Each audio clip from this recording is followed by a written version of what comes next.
call this meeting to order. It is our regular meeting on Tuesday, March 19th of 2024. The time is 6 p.m. Ms. Trevino, would you please call the roll? Mr. Prather, Mr. Scott. Here. Ms. Garza, Mayor Houston, Here. Mr. Gonzalez. Here. Mr. Gleason. Here. And Mr. Mendoza. Here. We have a quorum present. All right. Our invocation this evening is being given by Pastor Taylor Christensen of Cypress Creek Church. Thank you for joining us again. Thank you, Mayor. It's a privilege to be here. Let's pray. Heavenly Father, I thank you for our city. I thank you for our amazing city council and mayor and just the diligence and time that they put in to serve us. Father, I pray that you would bless them. I pray you would give them wisdom and discernment as they make decisions in today's meeting. I also pray for energy as they've had a full day so far and then a full night ahead of them, Lord, that you would just strengthen them. I thank you for the amazing city manager and just the city employees and the staff that do the work day to day to help us in our city, Lord. We have so much to be thankful for. I thank you for just our beautiful river and our parks and just your beautiful creation we get to enjoy in this city, Lord. I thank you for our teachers and professors and educators that you've gifted with intelligence and knowledge that they get to pass on to future generations, Lord. I thank you for our small businesses. I thank you for our business owners and entrepreneurs and that support our workforce, Lord. I thank you for just the creatives and the artists and those that you've given skills to that give back with their talents and just in the different expressions of you that they get to show us. And also lift up our first responders and our law enforcement, Lord. I thank you for the sacrifice that they make day in and day out to serve us and protect us, Lord. And there's so many things we can be grateful for, so many blessings that we have. I also pray for those that are hurting, maybe those that are mourning the loss of a loved one near and dear to them. I pray for those that maybe feel lonely or isolated, maybe those that are battling an addiction that they can't seem to beat, Lord. I just pray for all of those that may even be here in this room feeling those, Lord, that you would just surround them and comfort them. We know that you've conquered death, and that's something we're going to celebrate just in a few weekends, Lord, for Easter. And so I just pray just that you would bring hope and healing to those who are drawing close to you, Lord, that they would just sense your presence and that you would heal our city, Lord. I pray this in your name. Amen. Thank you. Next is our pledges of allegiance to the United States and Texas.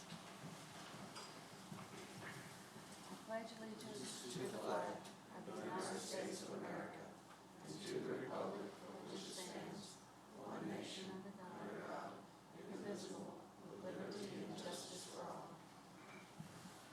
Honor the Texas flag.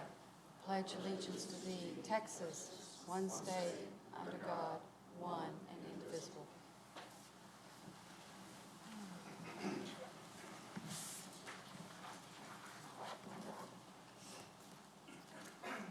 Next is our citizen comment time period. The City Council welcomes speakers at work sessions, regular meetings. Those wishing to speak, there is a sign-up process. You may speak once during the citizen comment time period and may not yield time to others. If you speak now about a public hearing topic, we ask that you not repeat exactly the same comments again during the public hearing on the same topic. You'll have 3 minutes to speak once you state your name. A timer is displayed on the screen. You can see it. You'll see the green starting to disappear, and when you have 20 seconds left, you'll be seeing only the yellow. When the yellow is gone and it says your time is up, that means your 3 minutes have expired, and you may hear a bell.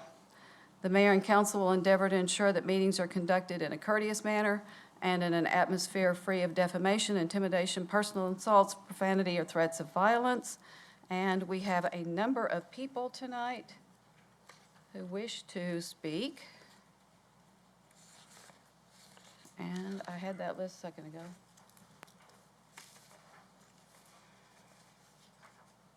Thank you. I'm going to read the list. I'll do 5 at a time. And if you are one of the speakers, if you could go ahead and line up over here and be ready. We have first Amanda Smith. Maxfield Baker will join us remotely. Ryan Patrick Perkins, either remotely or in person. And then we have Darla Munoz. So for those of you will get ready. Is Amanda Smith here?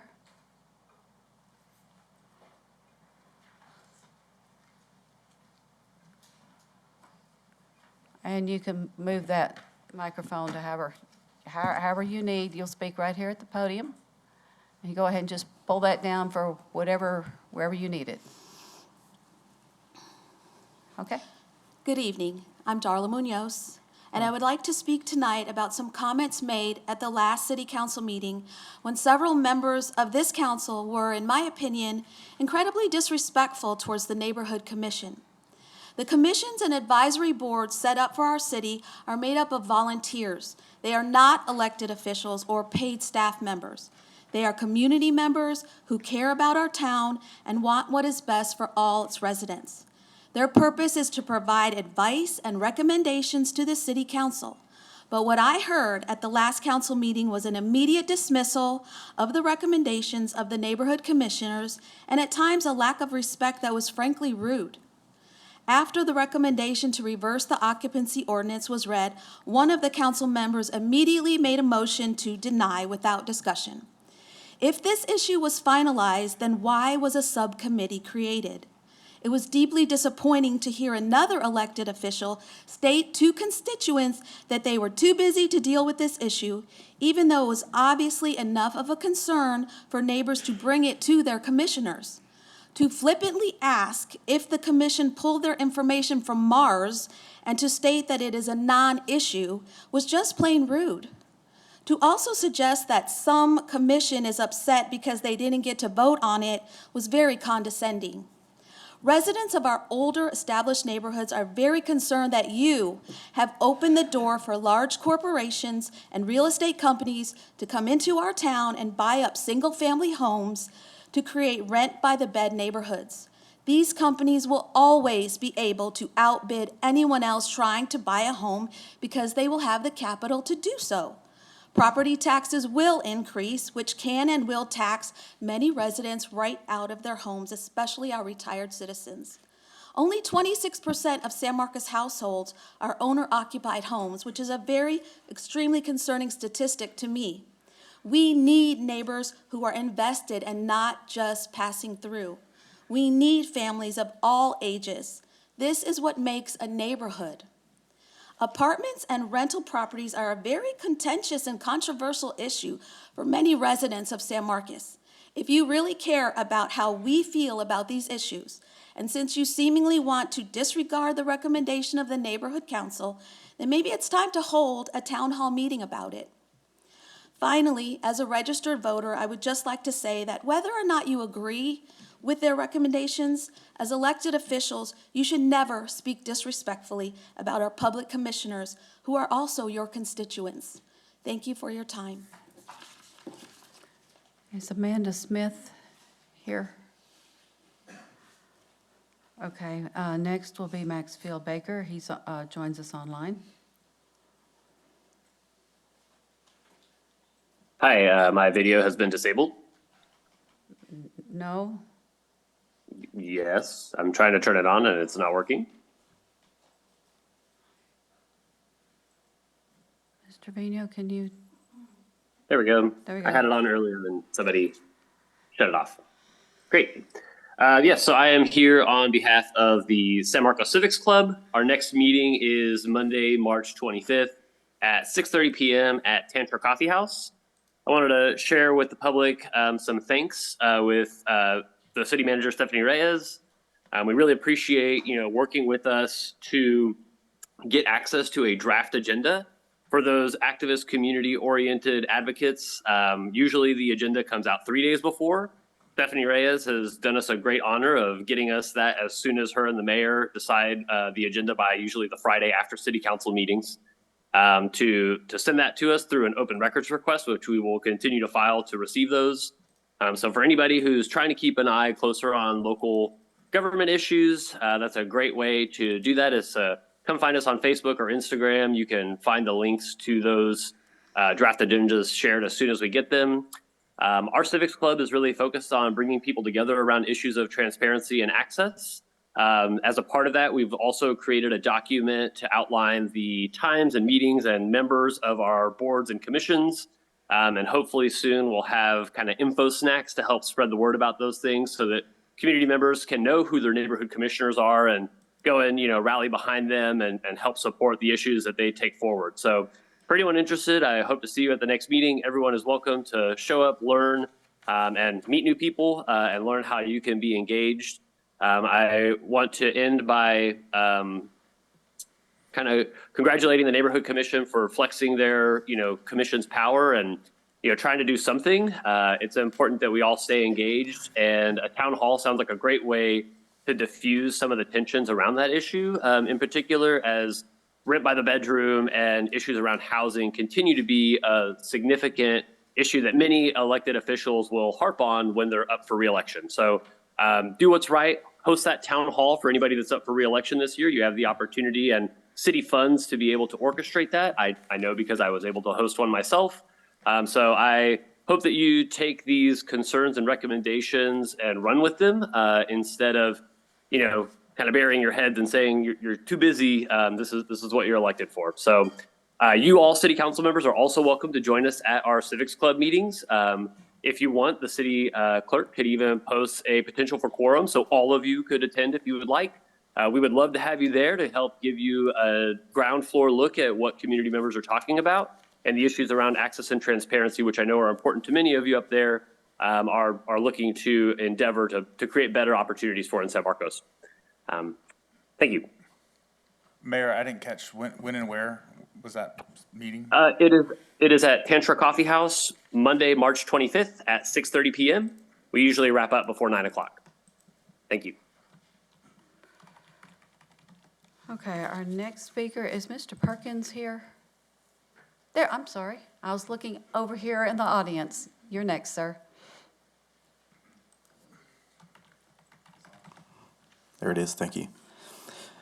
Ladies and gentlemen of the City Council, hardworking staff, and esteemed members of the community, I stand before you tonight as a board member of the Calaboose African American History Museum, with a vision that encompasses not only the preservation of history, but the celebration of resilience, courage, and unyielding spirit of the people who have shaped our fabric and society in San Marcos. Today, we advocate for the conveyance of the Mitchell Center to be the future site of an African American History Museum under the umbrella of the Calaboose Board. The Mitchell Center is a vessel for preservation and dissemination of a rich tapestry of African American history in Hays County and San Marcos, particularly that of the Dunbar Historic District. The Mitchell Center represents an unparalleled opportunity to expand our interpretive outline and storyline, weaving together narratives of triumph and tribulation that have defined this community's collective past. Envision a space within these walls that chronicle the antebellum history of Hays County, the harsh realities of enslavement, the violent struggles of local slave revolts, and the pivotal voter list of 1867, marking a watershed moment in our journey toward equality and justice. We'll delve into the genesis of San Marcos's freedom colonies, including the Dunbar neighborhood, tracing the indomitable spirit of the community determined to carve out a future of dignity and prosperity. But the narrative doesn't stop there. An expanded African American History Museum will explore the early churches, schools, and architecture that served as bastions of hope and enlightenment. We will confront the devastating impact of flooding on the neighborhood and the ugly realities of urban renewal efforts that threaten to erase a broad swath of our community's heritage. Through it all, we will bear witness to the resilience of a people who refused to be silenced and whose stories demand to be heard and remembered. Conveyance of the Mitchell Center is not just a pragmatic decision, it is a moral imperative. It aligns seamlessly with the Museum Board's charter, our mission and strategic vision, ensuring the long-term sustainability of the institution and its invaluable resources. It is a commitment to future generations and a promise that will inspire and enlighten all who walk through its doors. So, I implore you, esteemed members of the City Council and hardworking city staff, to join us in this noble endeavor. Let us honor the legacy of those who came before us by preserving their stories for generations to come. Together, we can transform the Mitchell Center into a beacon of enlightenment, a sanctuary of knowledge, and a testament to the enduring power of the citizens of San Marcos. Thank you. Our next speakers will be Pierre Elbeya Is that person, okay. Following will be Sloan Rucker, Lisa Marie Capoletta, who joins us remotely, Leanne Staff, who joins us remotely, followed by Peggy Taylor. Yes, sir. Respectful Mayor, City Council member, audience. My name is Pierre Elbaye, and I'm here today to protest zone change for ZC 24-02. I own the property across the street, the Valero gas station across the street from the proposed property. And I'll be the one that can suffer the devastating results from having another gas station across the street from me. In the past, the city closed South Old Bastrop Highway has dead end, so it was closed, and it affected my business a lot. And now having another gas station just across the street from me will definitely have 30 to 50% drop in my business. Redwood Lane does not, at the time being, supports two gas stations across the street from each other. It's a neighborhood. It's a neighborhood area where right now there's a senior citizen buildings, four-story senior citizen building is built right next to the proposed zone change. I don't think we need more gas stations with more hazardous chemical in the area. Maybe a different thing like different services. Gas station would not provide the same service, would have the same service, both of them, would not add any new services to the area or anything for the neighborhood. If we have other businesses, they can be diverse, they can help the neighborhood in a way.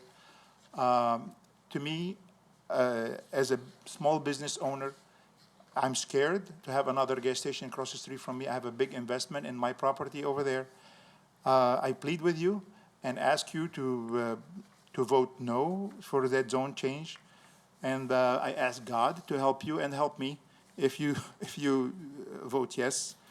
And may God help us all in our decisions, especially when it affects the life of other people. Thank you.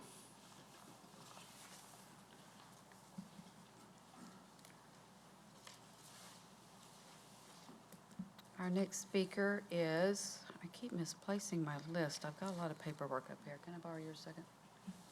Thank you. Sloan Rucker.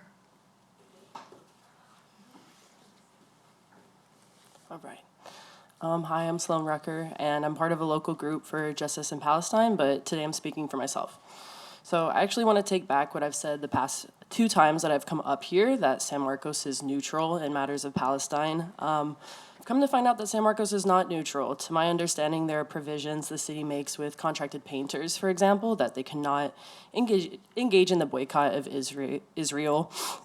It's a tiny clause, but it's there. United Technology Aerospace Systems in town at 2005 Technology Way houses Collins Aerospace, a Raytheon, or an RTX business. These are the companies that are building the very weapons that are being provided to Israel by the U.S. So we are literally part of a war machine here in town. As you all may know, over 1 million people are starving in Gaza, and we are all being silent. What our group stands for is not just for Palestine anymore. It's about Egypt, Lebanon, Syria, and all the civilians across the area that have been murdered.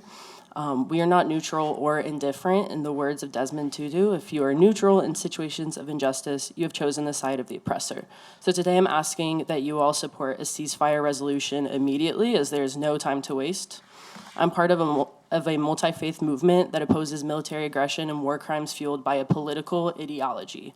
Israel is currently led by an extremist prime minister, and while many Texas towns openly support extremist ideologies that endorse hate and inequality, I'd like to believe that San Marcos does not. And I think that's part of its charm and why many people like living here, is that, you can feel relatively safe, speaking for myself as a trans person.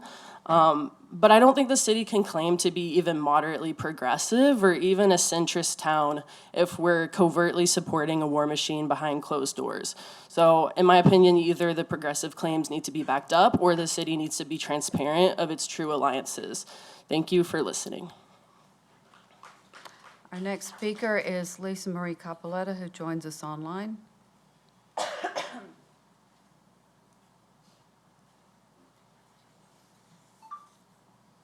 Hey, y'all. Good evening. My name is Professor Lisa Marie Capoletta. They call me LMC.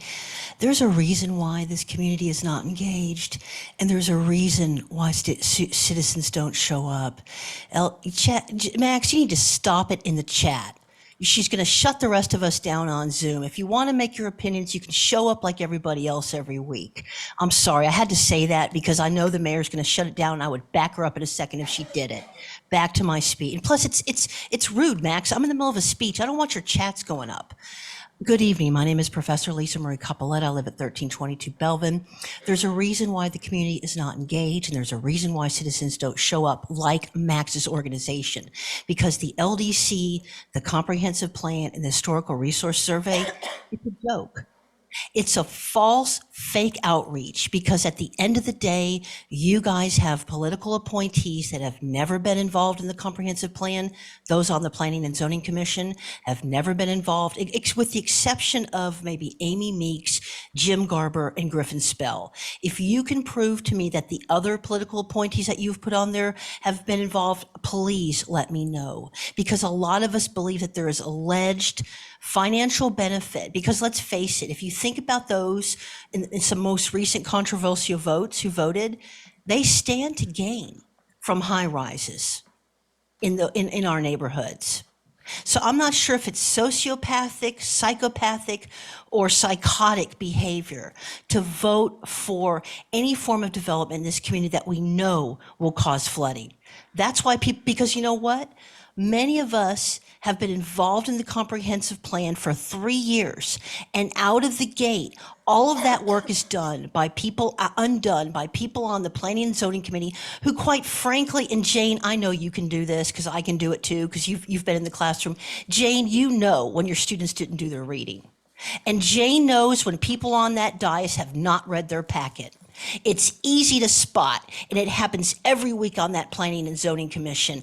I am not sure why Stephanie hasn't directed Allison Brake to roll out the Historical Resources Survey, and I am not sure why Stephanie allowed Amanda and Andrea to gerrymander areas downtown on the razor's edge or right smack in the middle of high-priority historic designated homes. You guys are worse than whoever does the gerrymandering of the votes, not rolling out that historical resources survey and not making them put that in the heritage neighborhoods. That's why people don't get involved in the town. What was the reason why we got involved in the comp plan? If out of the gate, they're gonna poop on it, set it on fire, and throw it into the river, because that's exactly what has happened. And I wonder how much it costs to save your soul if you're a city staffer and then you work for a developer. Thank you for your time, and God bless San Marcos. Our next speakers will be Leanne Staff, Peggy Taylor, Scott Coe, Saeed Moshfeh. I'm sorry, I can't pronounce that, but I'll try when your turn comes up, and Damon Berry. Is Leanne Staff here? Yes, I am. There you go. Hello, can you hear me? We can hear you, and hello, then you froze fellow up. citizens, and can you hear me? We can hear you, but if you could speak up just a little bit would be good. Okay. Hello, fellow citizens and city council. As a Jewish American resident of San Marcos, Texas, I speak with you today with a heavy heart and deep concern for the ongoing conflict in the Middle East. The escalation of violence between Israelis and Palestinians has left countless innocent lives shattered, families torn apart, and communities ravaged by fear and despair. In the face of such devastation, it is imperative that our local community takes a stand for peace and humanity. I urge the City Council to prioritize the passing of a ceasefire resolution in San Marcos. This resolution would send a powerful message of solidarity, compassion, and commitment to the safety and well-being of all residents, regardless of their nationality, ethnicity, or religious affiliation. By endorsing a ceasefire resolution, San Marcos can serve as a beacon of hope and leadership in promoting dialogue, reconciliation, and healing in a time of profound crisis. We have an opportunity to demonstrate our unwavering commitment to the principles of empathy, understanding, and respect for human dignity. As Jews, we understand the profound significance of protecting human life as it is a central tenet of our faith and heritage. We cannot stand by idly while innocent civilians, both Palestinian and Jewish, suffer the consequences of violent conflict. Our tradition teaches us the value of pursuing peace, pursuing justice, and the well-being to all people. Let's not forget that peace is not merely the absence of violence, but the presence of justice. As members of this diverse and vibrant community, to advocate for just and lasting resolution to this conflict, one that upholds the rights and dignity of all individuals involved. I urge the City Council to pass a ceasefire resolution affirming our commitment to promoting peace and dialogue as the only path towards a sustainable solution.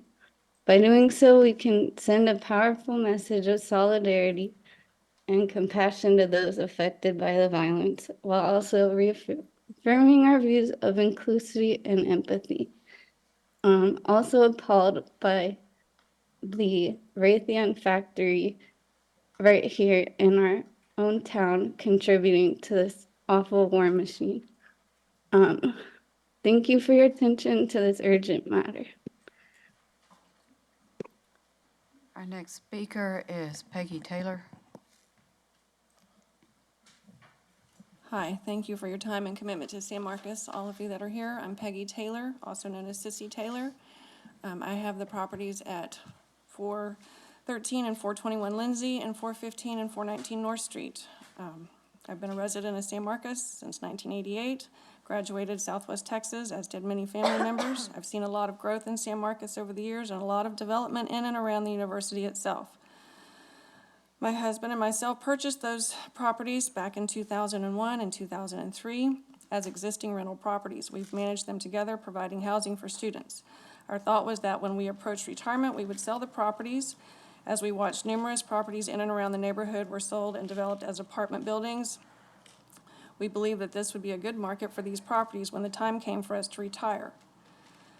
Unfortunately, last April, I lost Brett unexpectedly and suddenly to a massive heart attack in his sleep.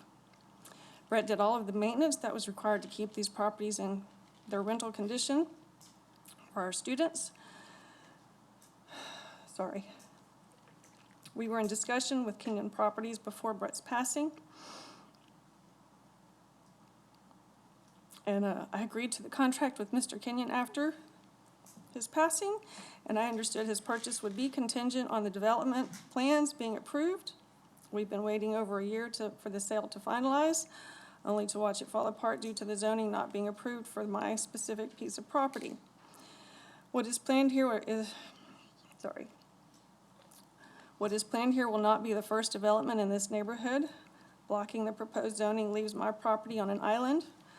The block is surrounded by apartments and commercial businesses. There's not a single family residence on my block that I'm aware of. The development being proposed would not be inconsistent with what is already there. And I know there has been an issue of the houses being touted as historical. Since we've owned these houses since 2001 and 3, there's never been a single indication from anyone that they were in any way historical. And at no time did anyone say anything about preserving the houses when we made modifications to them. We even had 415 North Street moved onto the property from another location in San Marcos. Brett worked with the city and with the planning and zoning on many separate occasions on these properties. Denying the approvals necessary for me to move forward or in the future with the sale of these properties would be detrimental to me without Brett. I know there have been many objections by students, but I've been a homeowner as well with Brett since 1995. We have faithfully paid our taxes on all the properties, over 15 at any given time, that we have owned over the years. I appreciate your time, and I'm sorry I haven't been at other meetings, but with the loss of Brett, it's been difficult for me to show up and speak. I appreciate all of you. Thank you.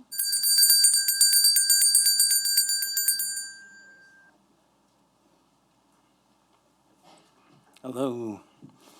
Hi, City Council. Hello, everybody. My name is Scott Cove. I live on Georgia Street.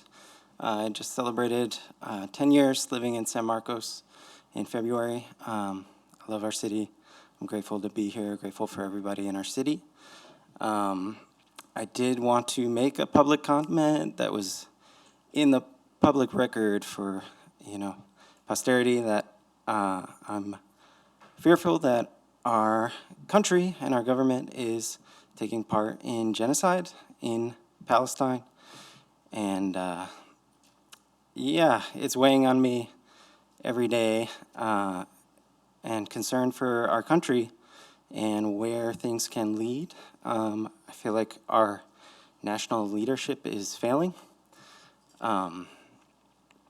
Recent polls say that 75% of U.S. Americans support a ceasefire between Palestine and Israel, and yet our national government has 3 times vetoed ceasefire resolutions at the United Nations.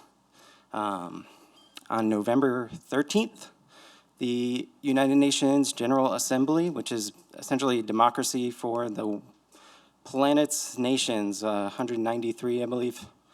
On November 13th, more than 150 nations said they supported a ceasefire in Palestine and Israel. And of those countries, those 150 countries, they represent 89% of the world's population. So this was more than 3 months ago. 89% of the world's population said they supported a ceasefire. And our government at the federal level continues to veto those ceasefire resolutions, and standing in the way of the will of the majority of the world and the majority of the people in the United States. So there is a national movement in our country to get our local cities and our local governments to stand up for the will of the people and represent us, because our national government is not doing that.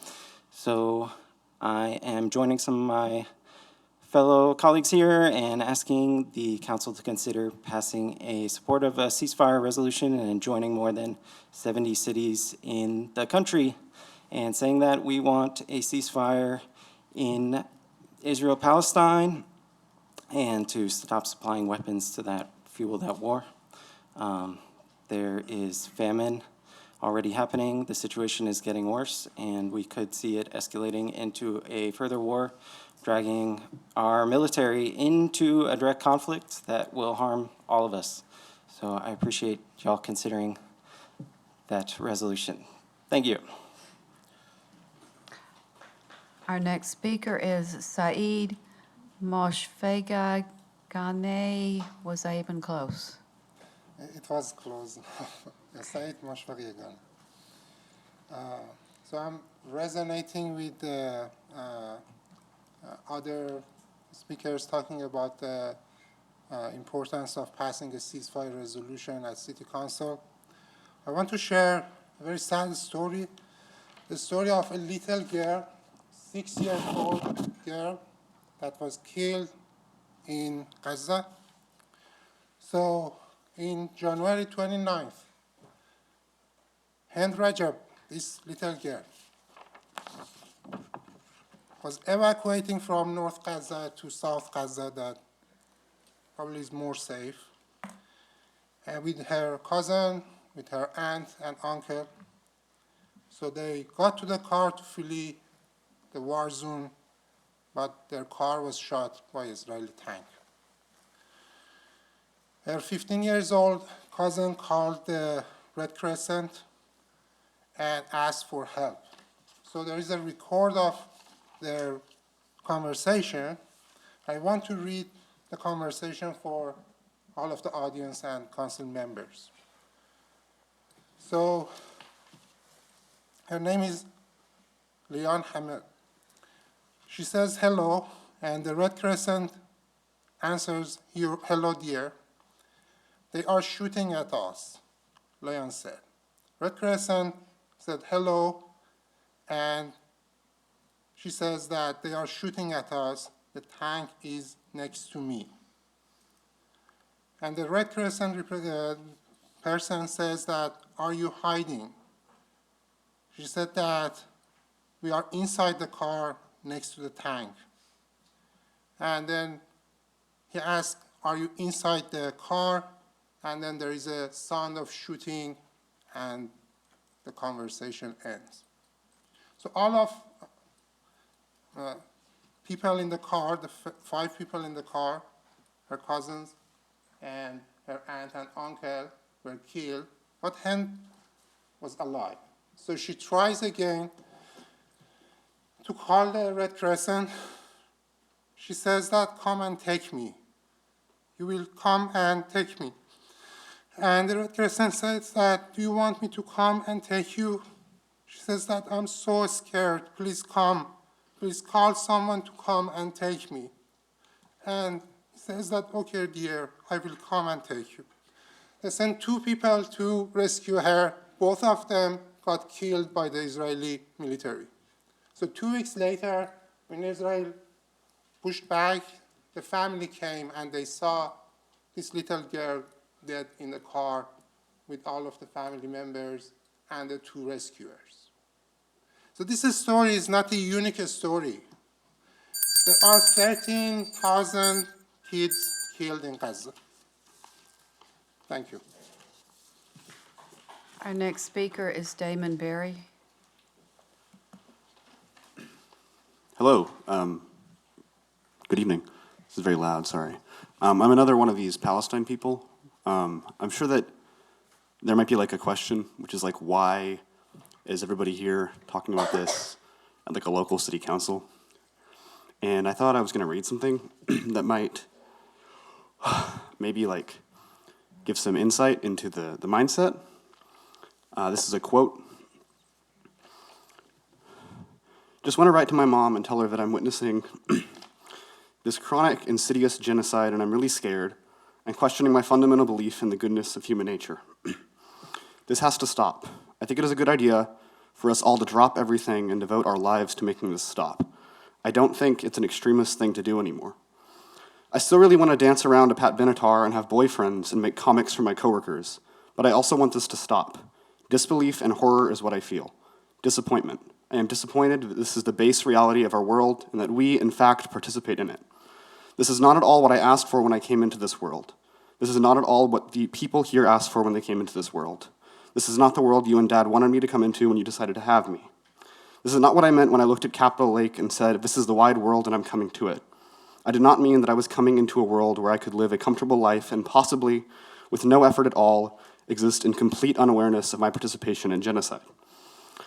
That's a quote from Rachel Corrie, who is an American activist. That quote is from February 27th, 2003, a month after, this is in an email too that she wrote to her mother when she was volunteering in Gaza.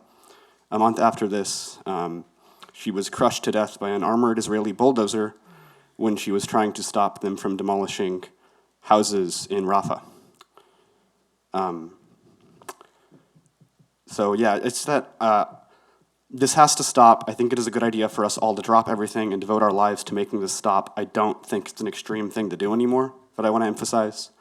I know that it's odd for people to be here petitioning local government for a very non-local issue, but the simple fact is that we feel very strongly that we have not been listened to by our federal government, and we don't know where to turn. People of conscience don't know where to turn when they feel that they're being largely ignored. So the thing that we do know how to do is to go to whoever might listen, whoever might have some kind of power, and ask them to represent us. So that's what we're here doing. It affects us as people who live in San Marcos, so I feel that it affects San Marcos for a lot of people in San Marcos to be horribly affected by what's taking place. That's about all. Thank you all for your time. Thank you for listening. Have a good evening. Ms. Trevino, does that conclude our list? Yes, ma'am. Let me ask, Amanda Smith? Okay, not here. Okay, in that case, we will move on to item 1. Receive a staff presentation of the quarter end September 30, 2023 financial report and provide direction to city manager.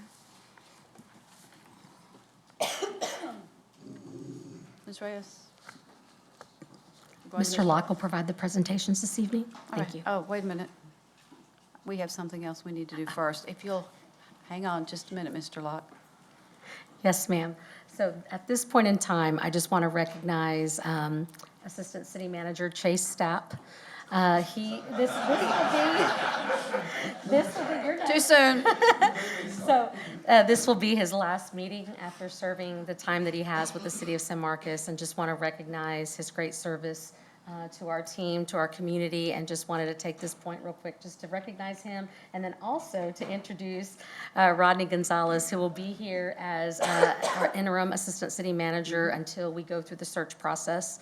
So just wanted to make sure he will be here, and he's already hitting the ground running, shadowing Chase and doing a transfer of knowledge. So just wanted to recognize them, and thank you, council and mayor, for this opportunity. And thank you, Chase Stapp, for all the service that you have provided to the city over many years.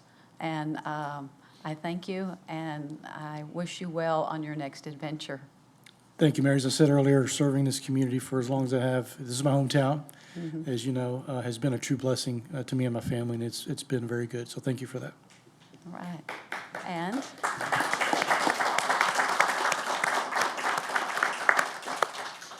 And Rodney, good to see you again. That's a lot of knowledge to transfer, so. All right, thank you. Thank you for letting us interrupt, Mr. Locke.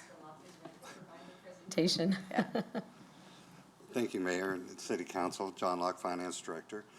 This is a presentation of the fiscal year ending September 30, 2023 financial activity for our general fund, 5 enterprise funds, and the hotel tax fund.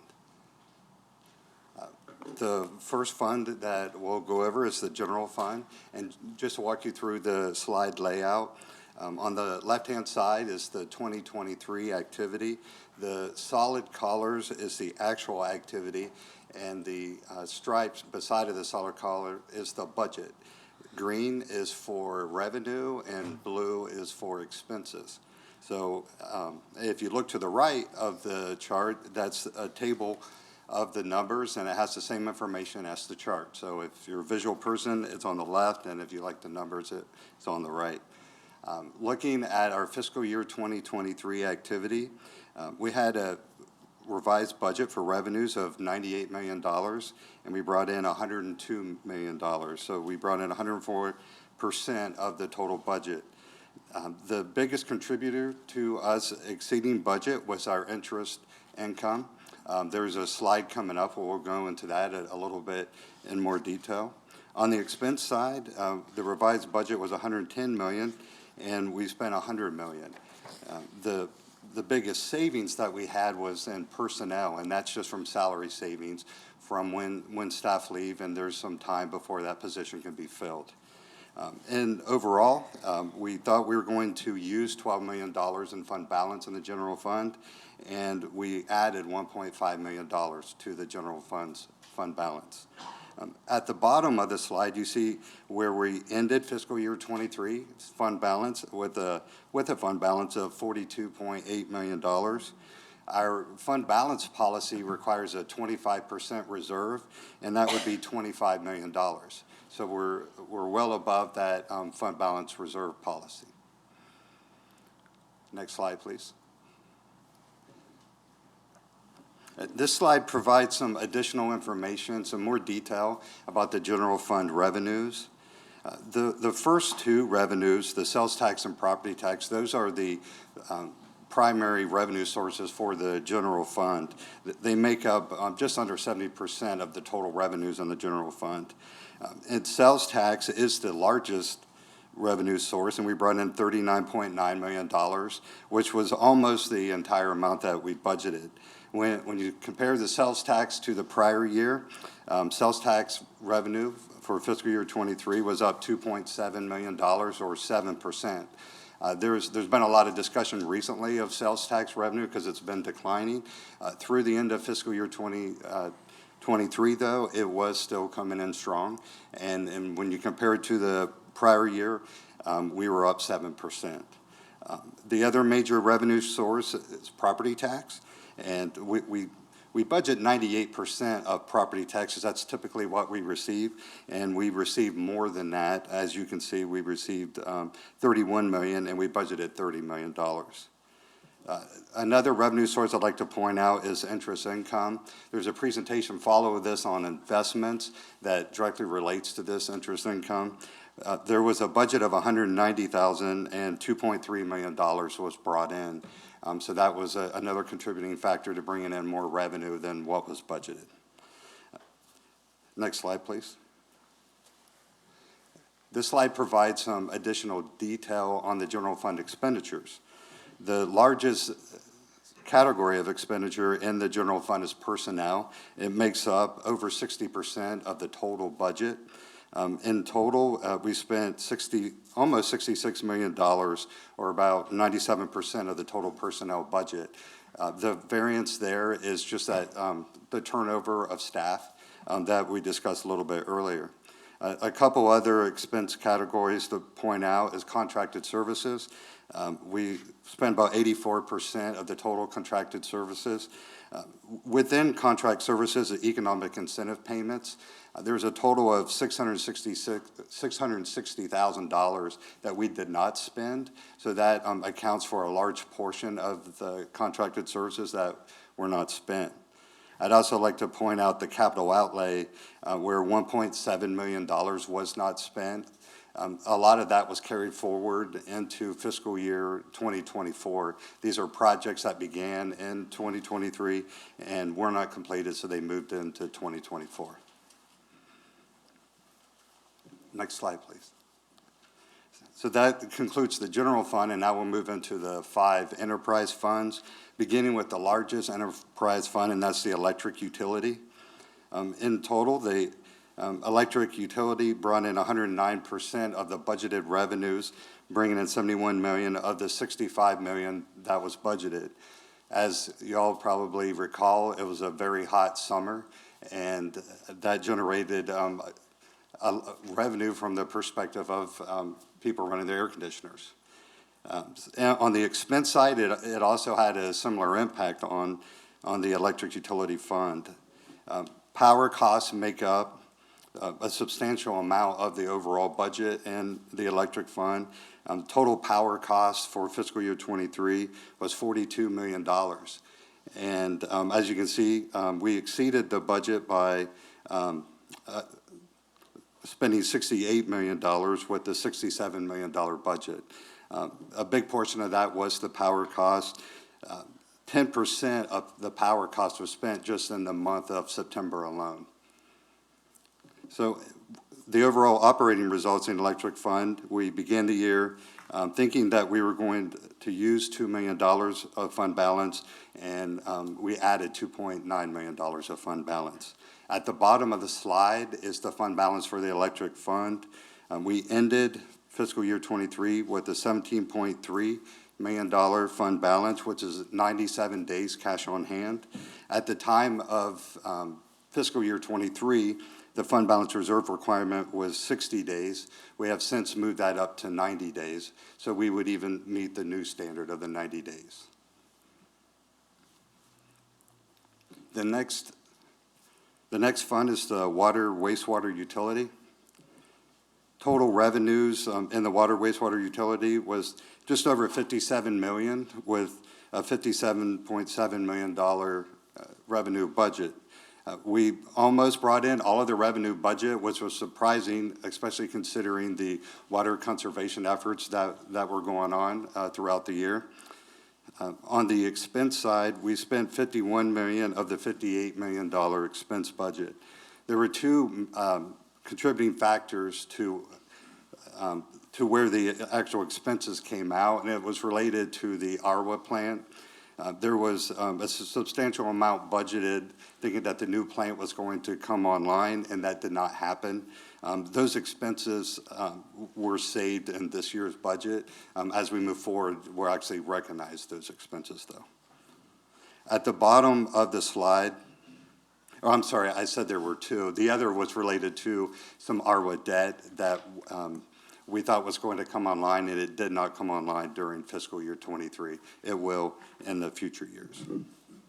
At the bottom of the slide is the fund balance information. We finished fiscal year '23 in the water wastewater utility with $28 million, which is 180 days cash on hand.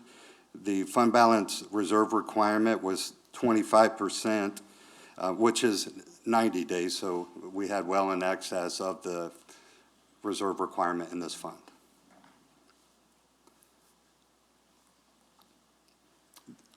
The next fund is the stormwater management. This fund doesn't see as much volatility as electric and water wastewater.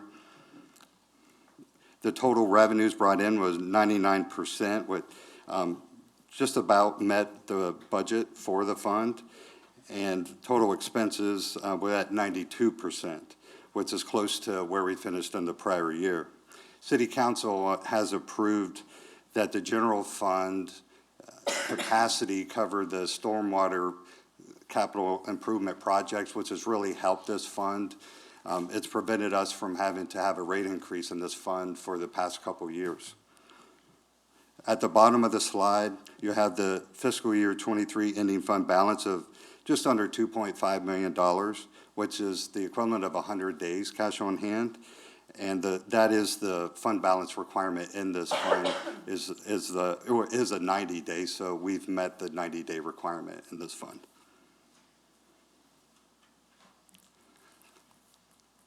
The next fund is the Resource Recovery Fund. We brought in 101% of the revenue budget, with $7.2 million, and we spent 90% of the expense budget. We began the year estimating to use $253,000 of fund balance, and we finished with $193,000 of revenues over expenses, so we added to fund balance. We finished in resource recovery with $2.6 million, which is the equivalent of 133 days cash on hand. This is the fund where we are trying to build up some savings to help cash fund part of the resource recovery facility. And the final enterprise fund that we're going to discuss is the airport fund. The airport brought in more revenues than expenses again this year. Brought in $808,000, which was over what was budgeted, and spent about what was budgeted for $43,000 more revenues than expenses. That added to the fund balance for the airport. We finished with a fund balance of $95,000. And the final fund that we'll discuss this evening is the hotel tax fund. Total revenues in that fund exceeded the budget, bringing in 116% of our total budget. The largest revenue source in this fund are the hotel taxes. Comparing the hotel tax revenue during fiscal year '23 to the prior year, the total hotel tax revenue was $3.7 million in '23 and $2.9 million in the prior year in '22. So hotel taxes increased by $800,000, or just under 28% in total. We began the year thinking that we were going to use $1.3 million of fund balance, and finished by adding $500,000 to fund balance. Part of that was the revenues. There were some projects that that were not completed by the end of the year.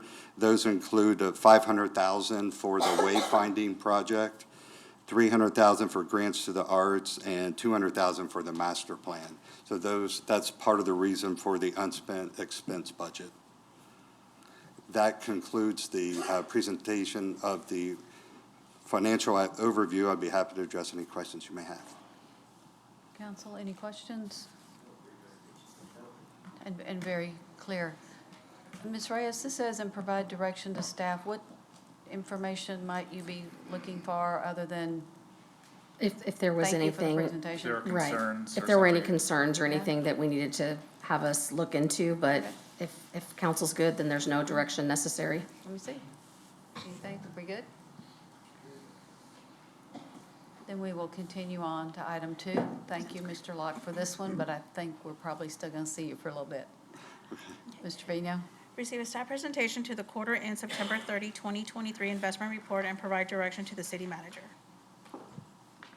Okay, this will provide the overview of the investment activity for that same time period, the quarter ended September 30th. I meant to mention on the last presentation, as well as this one, that this information was presented to the Finance and Audit Committee at the March 7th Finance and Audit Committee meeting.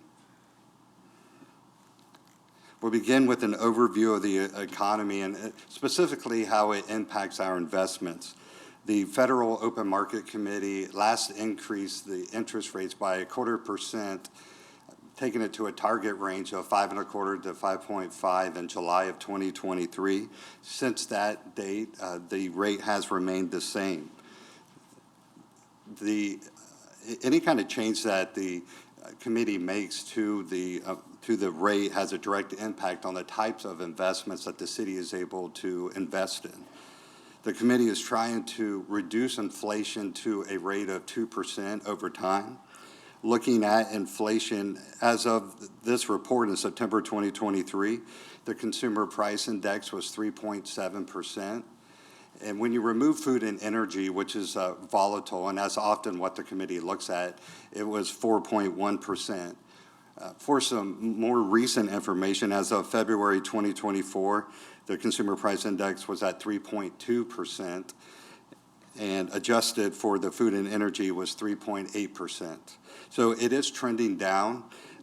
However, January and February were a little higher than what were anticipated. There were talks that at the March meeting, which is going on today and tomorrow, there could potentially be a rate cut.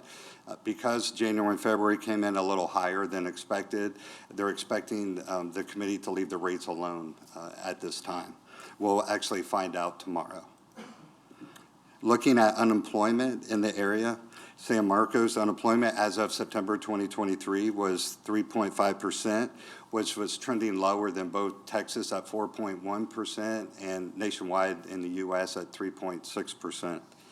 Just to provide some more recent information, as of December, San Marcos was at 3.1%, and both Texas and U.S. were at 3.5%, so San Marcos was still trending lower. This slide provides an overview of the total investment portfolio. It compares where we finished September 30th to where we finished the prior quarter. It also has it broke out by the major category of asset types, pools and money market accounts, securities, and demand account. The demand account are those accounts that the city pays its accounts payable and payroll out of. So you can see that we finished September 30th with $346 million, which was down from June 30th as $364 million. This is common. We've discussed before, the city receives its property taxes early in the fiscal year, and as we move through the fiscal year, we spend that amount down. In the middle section, it has the current yield on our portfolio. The total portfolio yield as of September 30th was 3.8%, and our rolling 12-month average yield was just over 3%. When you compare that to the last quarter in June, we are trending up. As of June 30th, it was just over 3% for the average yield, and the rolling 12-month average was 2.5%. At the very bottom of the slide, it has our total interest earnings. It was $3.4 million. When you compare that to the interest earnings in September of 2022, it was $1.3 million. And all of that is directly attributable just to the increase in the federal funds rate. There's a bank fees offset there of $12,000. That's just the amount of money that the city saved by keeping a certain level of funds in that demand account. It is the amount of fees that we avoided by keeping money in the demand account. On the next slide, it provides the investment value by fund type. This has, we look at our investment value by consolidated funds, which is the general fund, and all other funds except for enterprise funds.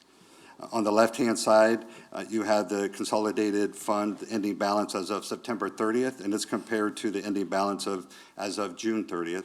And on the right-hand side is the enterprise funds as of September 30th and also as of June 30th. On the previous slide, it had the ending portfolio balance was $346 million.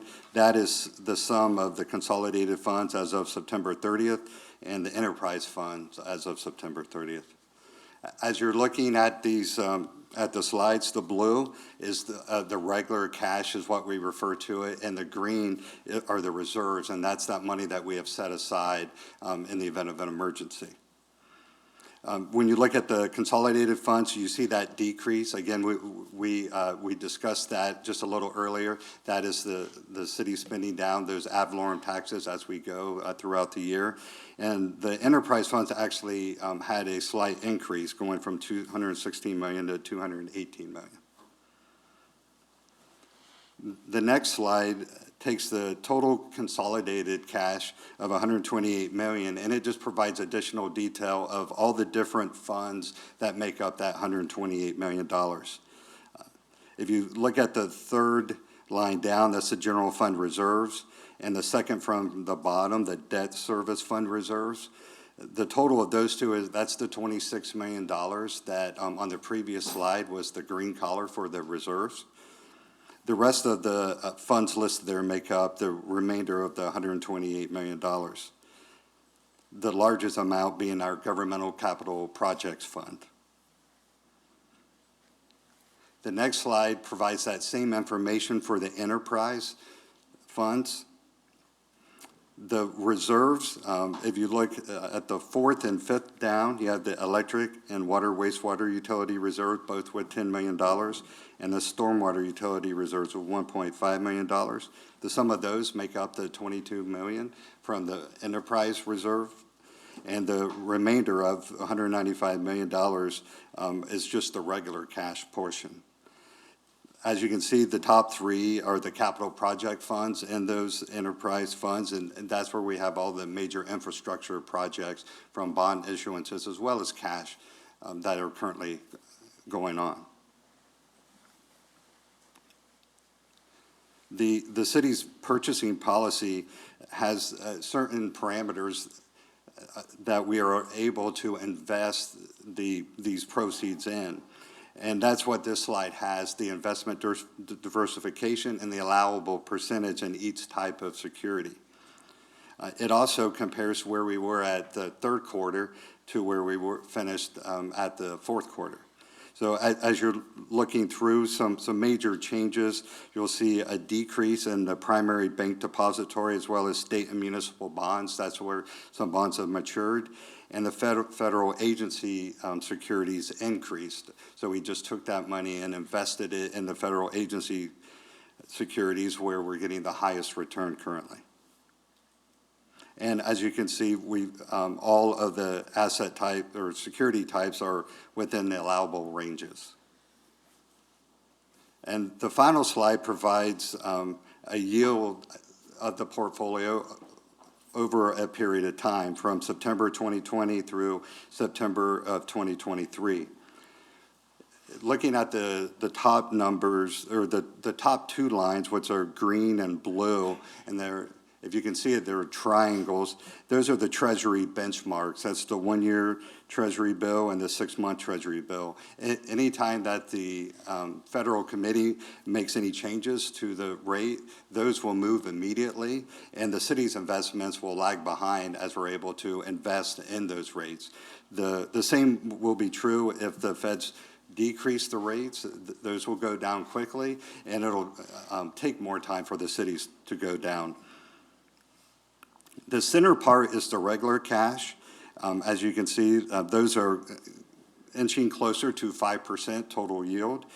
And the lower two, which is the orange and the yellow, those are our reserves. We're able to invest the reserves in longer term, so that's why they lag a little behind the regular. We can invest the reserves up to 3 years compared to 2 years with regular cash. So once those mature, we're able to invest those in some higher return instruments as well. And that concludes the presentation of the investment report. I'd be happy to address any questions you may have. Council, any questions?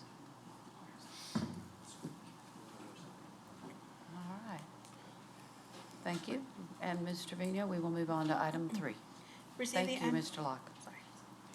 Receive the annual audit report and highlights from the city's audit firm, ABIP PC, on the City of San Marcos Annual Comprehensive Financial Report for the fiscal year ended September 30, 2023. Thank you. ABIP was selected to audit the city's fiscal year 2023 financial activity. And Mike Del Toro is a partner with ABIP, and he's here to present an overview to City Council. Thank you, Mr. Locke. Welcome. Mayor, Council, thank you for having me here today. I'm here to present the results of the audit that we conducted as of September 30th, 2023. We did meet with the F&A committee yesterday to go over details of this, so I'm just going to keep it very brief. But again, I'm here to answer any questions related to the audit and the audit reporting. I won't get into the numbers. John did a real good job in his first presentation covering those. I was actually sitting there kind of auditing his presentation as he was talking. I was like, yeah, those sound familiar. Again, I won't cover any of the numbers within there.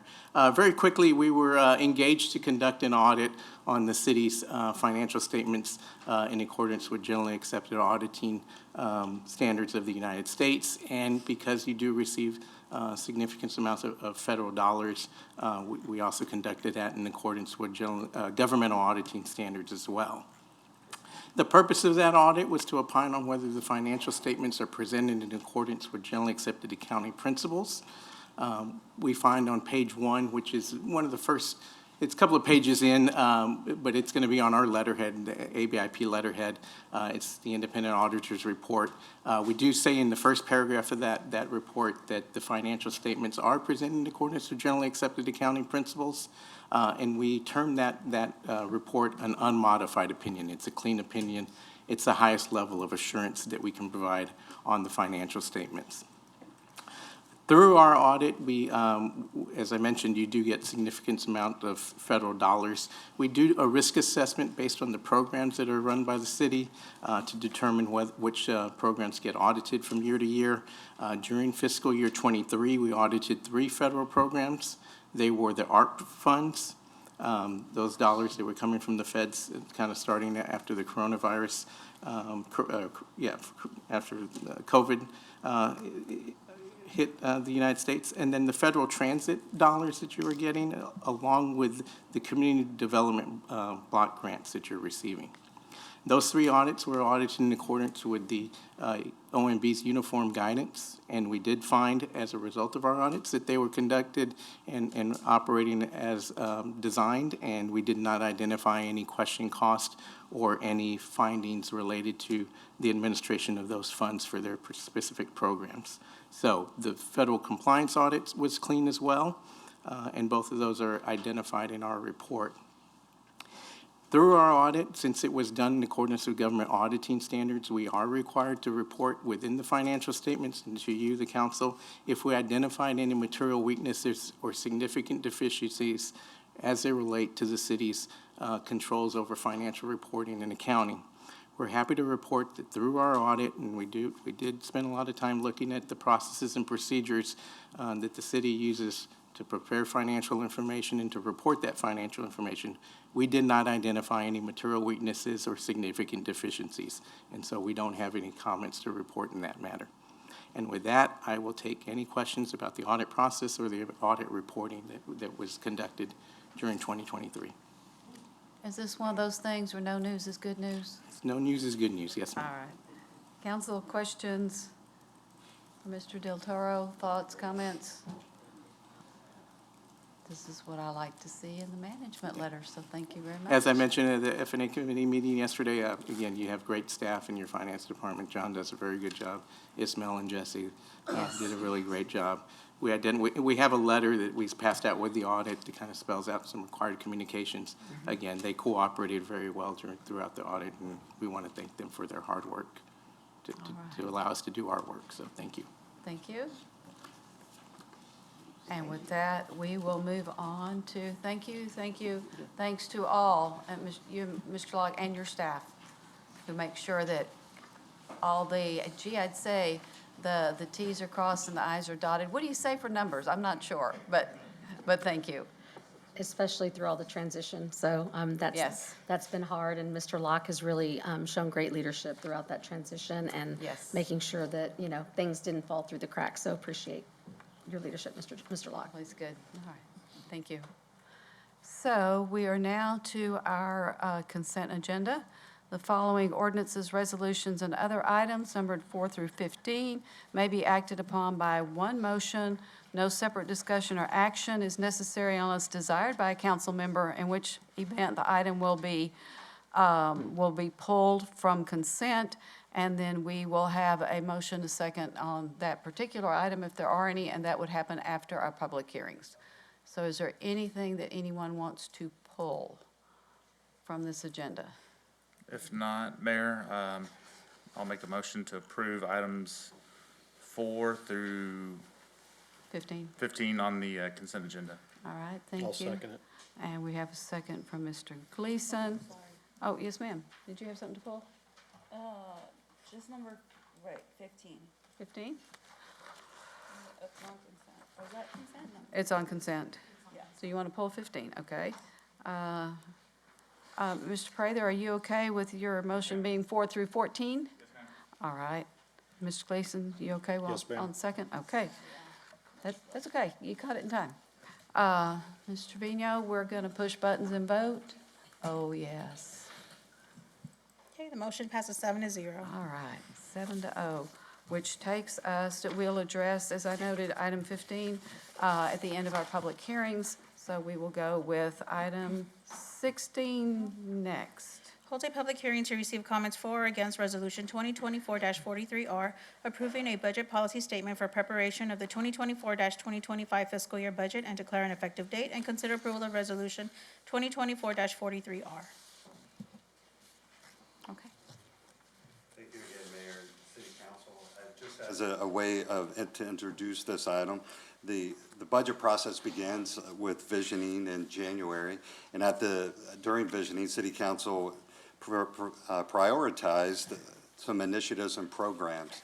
And it continued with the budget policy workshop in February, where City Council provided some additional guidance and some parameters that the city manager and staff will use in building the fiscal year 2025 budget. All of that guidance has been compiled into the fiscal year 25 budget policy statement, and that's what we're having the public hearing on. There was some comments through the message board that staff changed, really just 2 minor changes, and we'd like to bring those to the citizens' attention prior to the public hearing, just so if they wanted to speak on those 2 items, they would have the ability to. The first change is on page 2, and it's under expenditures. And it's redlined up there. It's really just a clarification, and it says if capacity allows to include an increase of 3 to 5% of total personnel costs to continue implementing the employee compensation philosophy. That was the discussion during the budget policy workshop, and it's actually in the very next bullet down where we discussed the health insurance. We just did not include it there, so it's just a clarification. Not a change, just making sure that it's clear as to what refers to what. Yes, ma'am. Great, thank you. Yeah.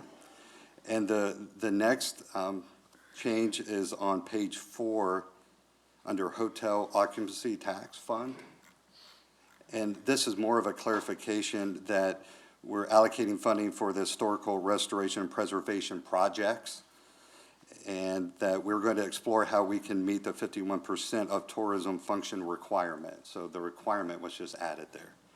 And in the next bullet, we're going to use hotel tax funding for the city's branding plans and incorporate the community input component. So it was just adding a couple words there for clarity of what was intended by those bullets. And those are the only changes. All right, thank you.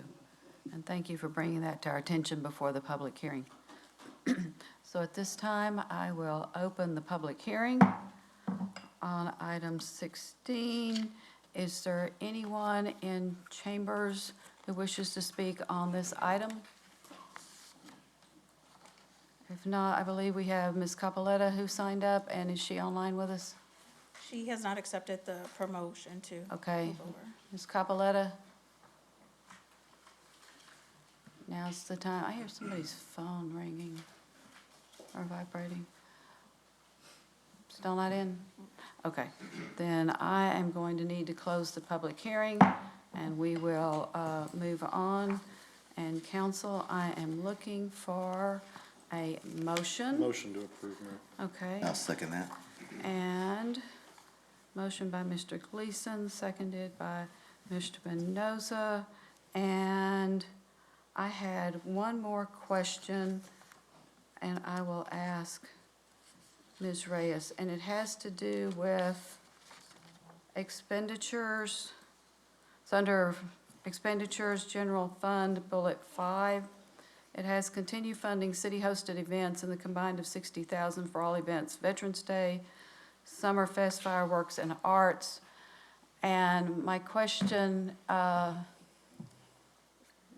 to Ms. Reyes is, did we need to go ahead and note the signature events? Because we've got the museum funding, this type of funding, and I kind of think of the signature events in that same category, although I'm not sure if we need any of them in this document necessarily. So I'm just asking. If we don't, that's okay, but it just seemed odd to have 2 of the 3. I think if either, I'm with you that either we take them all out or add them all in. And so it's up to the council if you would like to either leave them in or take them all out. I think that with the signature events, it was just because council's approved the policy for the criteria of what constitutes a signature event. So those have become operationalized, and so that's why they weren't included. But that would be the same with these as well. That was Yes. my point. So- So we've determined this. We don't have dollars for other things in here, Correct. so I'm good with, Taking it out. I'm not saying we're deleting the funding. Right. But to take the statements out of this document, because we don't get into that level of detail with anything else. And I think it's kind of confusing, so. Okay. What do y'all think? I'm fine with that, Mayor. Okay to remove them, then I'll make that motion. And I'll second it. All right, thank you. Not seeing any more conversation. Mr. Vino, let's vote on the amendment. Okay. She finally come in for the public But hearing? I'm having issues moving her over, so Okay. I'm having staff chat with her to see what's going on. Okay, so we'll go ahead and vote on the amendment. We'll see if there's anything else here.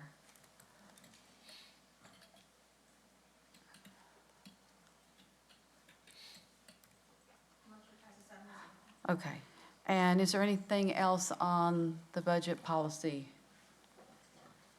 statement? Okay, is she back?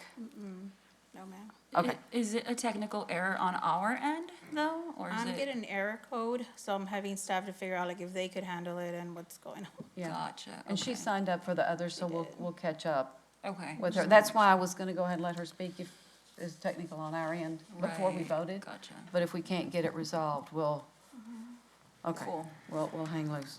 Okay, so.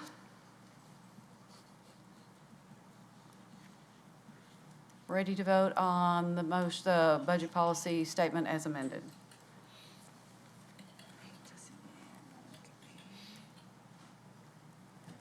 Ms. Garza? I said yes. Thank you. Sorry, Motion I'm passes trying 7-0. Get on the Wi-Fi for an All right. hour. If you push it just a little too soon, it doesn't take, and we have to start again. Okay, then we've concluded item 16, and we will go on to item 17. Receive a staff presentation, hold a public hearing to receive comments for or against ordinance 2024-13, annexing into the city approximately 176.5 acres of city-owned land known as Pearl Creek out of the J.M. Veramendi Survey Number 2 and Thomas G. McGehee Survey Number 11 in Hays County, Texas, generally located north of the intersection of State Highway 21 and the railroad and south of the Blanco River, case number AN-24-01, including procedural provisions and provide an effective date, and consider approval of ordinance 2024-13 on the first of 2 readings. Presentation. Good evening, Mayor and Council. Amanda Hernandez, Director of Planning and Development Services. The subject property is approximately 176.5 acres of city-owned land in the city's ETJ. There's no zoning associated with this annexation because the proposed future use is for parks. Next slide. The property is surrounded by residential and agricultural uses and the Blanco River. Next slide. There are utilities and infrastructure available near the site. Next slide. Today, we're holding the required public hearing associated with the annexation. Next slide. Staff recommends approval, and that concludes my presentation. All right, then we will move directly into the public hearing. Is there anyone in chambers in the lobby that wishes to speak on this annexation? Questions? Concerns? Okay, did we get Ms. Capoletta in? All right, great, then she will be next. Hey, y'all. Good evening. My name is Professor Lisa Marie Capoletta. They call me LMC. Exactly what I predicted happened.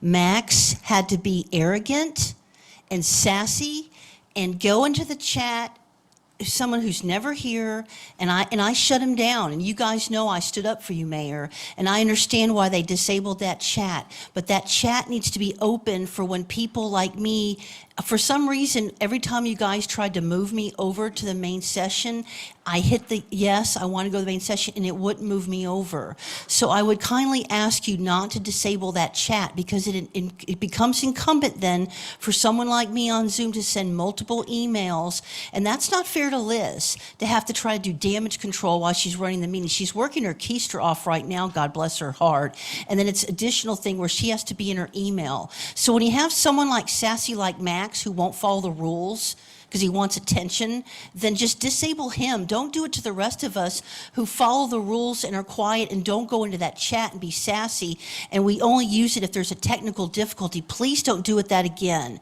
The one I'm concerned about is the one coming up with you-know-who, Miss Turncoat.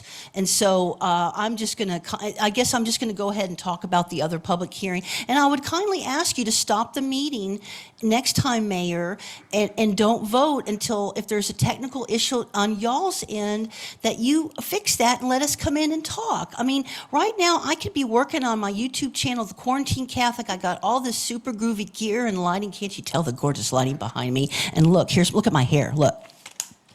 My hair's all done. I had a photo shoot today, a cute outfit on earlier. I mean, I could be doing that right now, but I'm here because, well, it's kind of a mess right now, but I could be doing that. But instead I'm here because I care about my community.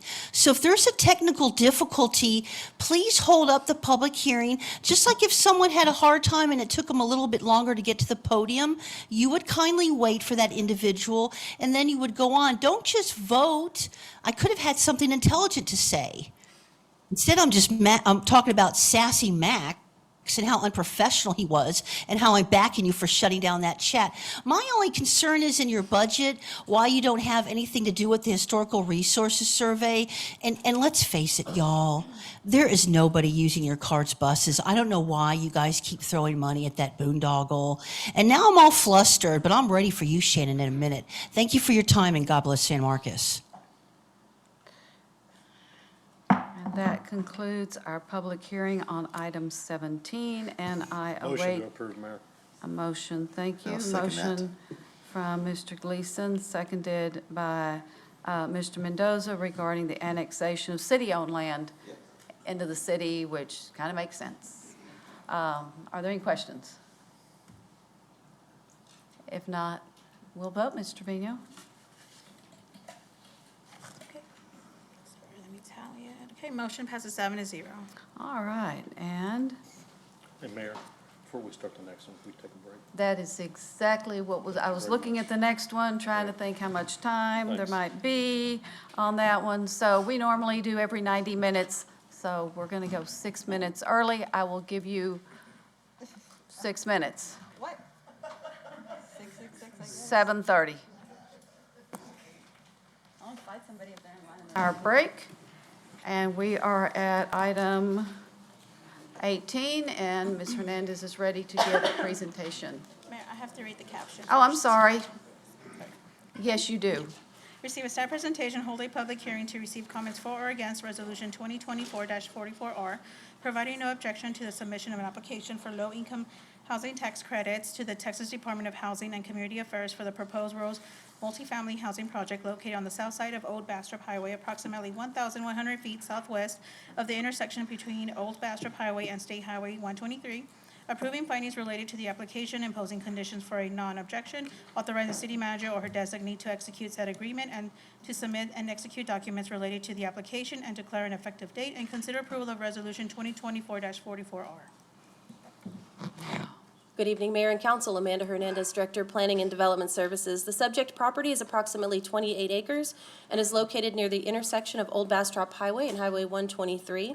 The applicant is seeking approval of a resolution of no objection to their application with the Texas Department of Housing and Community Affairs for low-income housing tax credits. You'll hear me also say TDHCA for the organization and Light C for the type of application. Next slide. The applicant is proposing to construct 15 typical multifamily buildings with a total of 384 units. If you can back up one slide for me, you're just a little ahead of me. All of these units are proposed to be affordable to those making 51 to 60% of our area median income. The units will be a mix of 1, 2, and 3 bedrooms. Next slide. Oh, we're missing a slide. Apologies. The slide is in your packet. The zoning is Character District 5. And it is located in a medium intensity zone on the preferred scenario map, which allows multifamily and mixed-use developments. Next slide. All right, skip one more for me. There you go. There's existing infrastructure in the area, and the development will need to continue to provide connectivity as required in the San Marcos Development Code. The property is not in an environmentally sensitive area. Next slide. One of the things we look at with Light C projects is their distance to services, and this site is located near the high school as well as Bowie Elementary School. There is immediate access to some grocery services provided by Dollar General and the BB Market at the corner of 123 and Rattler Road, but the nearest medical facility is over a mile away. Next slide. The city's affordable housing policy includes 8 criteria for the consideration of Light C projects. Criteria 1 is in reference to the payment of local taxes, and the applicant is not requesting exemption from local taxes. So this criteria is met, and the sub-criteria A through E are not applicable. Next slide. The applicant meets criterias 2, 3, 4, and 6 because it is an affordable project developing in an area defined for growth on the comprehensive plan within a new zoning district. The development is also providing shuttle services for their residents since transit is not available in this area. As I mentioned a moment ago, the criteria for distance to services is noted as partially met because the site is not near medical facilities. Next slide. Staff finds criteria 8 met because the development is providing services to their residents above and beyond what is required by TDHCA. A full list of amenities will be included in the applicant's agreement with the state, and staff will receive a copy of that at a later date. Next slide. In addition to the 8 criteria, the affordable housing policy includes additional considerations. Most of those considerations do not apply to this project because it is not for seniors and there is not a tax exemption being sought. Consideration number 1 addresses location near the floodplain, which this is not, and fire coverage. The site will be covered by the existing fire stations on Wonder World and 123, as well as Old Bastrop at Trace. Next slide. The list of amenities is included here for reference. Next slide. This resolution will require additional language to be considered by TDHCA. First is the acknowledgement that the city has more than twice the state per capita average. I'm going to start that sentence over. The acknowledgement that the city has more than twice the state average of units per capita supported by housing tax credits, and that's for the city as a whole. And the second is an acknowledgement that this particular census tract is a census tract where new development is located.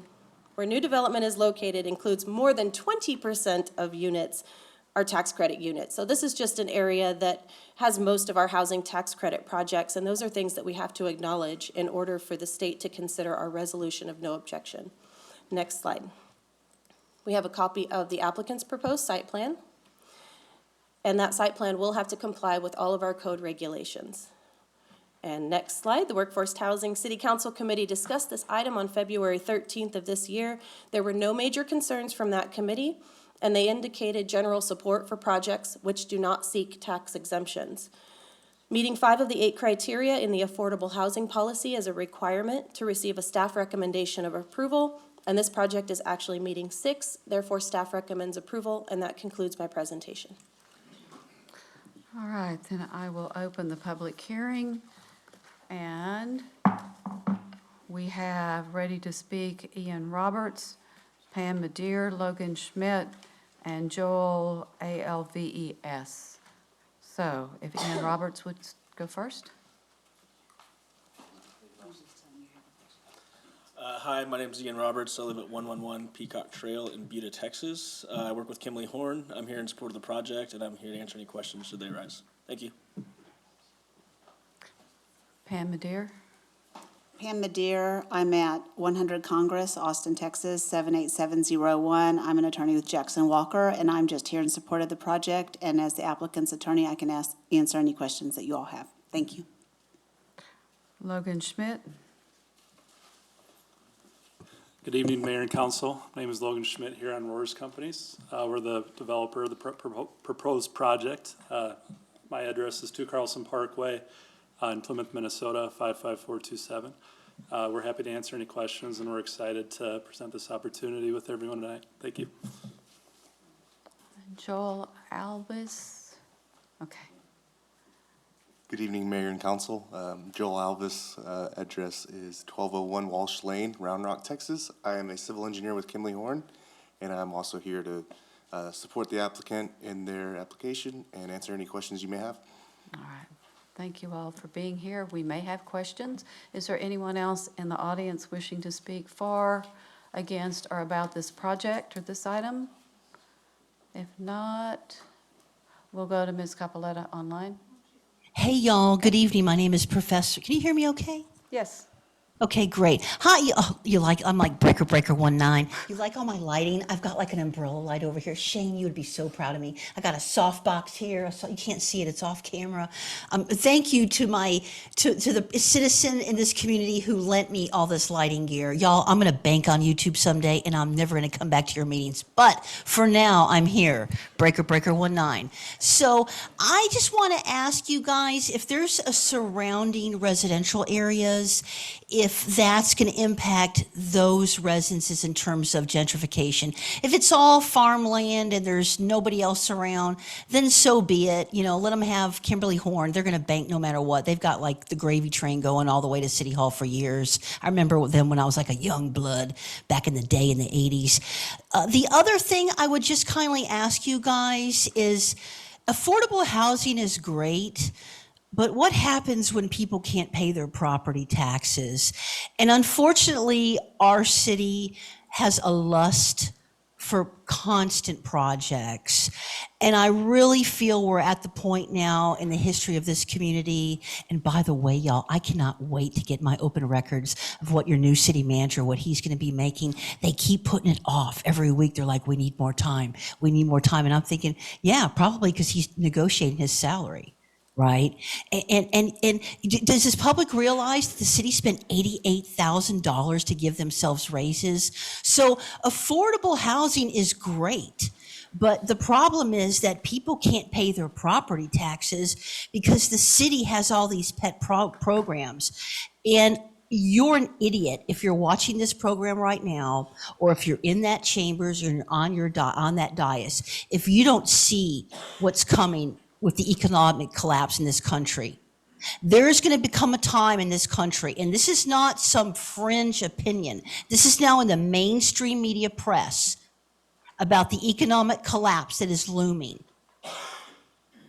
And you think about what happens when we have a community of kids who don't have more than the weed in underneath their couch and a 12-pack of beer and a little JD in their bar, and a couple of cans of soup, maybe enough to make some cinnamon toast when they're stoned. What is this community going to do when something happens, whether it's some sort of natural event or something much more serendipitous? You know the word I'm looking for, y'all. You guys aren't prepared for that day. We cannot eat sidewalk programs. We cannot eat equity. And that's going to be on your soul as stewards of this community if you only have one generator in one location here in this community. This is not some fringe conspiracy theory. This is mainstream media. And you guys are taking your marching orders from the League of Cities or whatever it's called now, TML.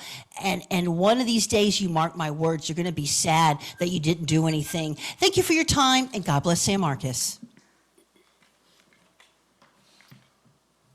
And with that, we will close our public hearing. I am looking for Motion to approve. a motion. We have a motion. Second. To approve from Mr. Mendoza, seconded by Mr. Prather. Council, questions, comments, thoughts? Question, Go ahead. and maybe this is for the finance, but to my understanding, we make more revenue off apartment complex than a neighborhood. Is that pretty much the facts on that, or not? I'm not going to hesitate to be the finance director. Okay, I think we do. In general, you have more density, and typically density equals higher property value, but Okay, it's okay. Yeah, I think the answer is probably yes.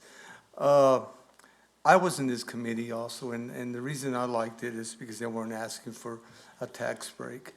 And that's really encouraging for me to know that we're going to get those funds in our pocket for a change.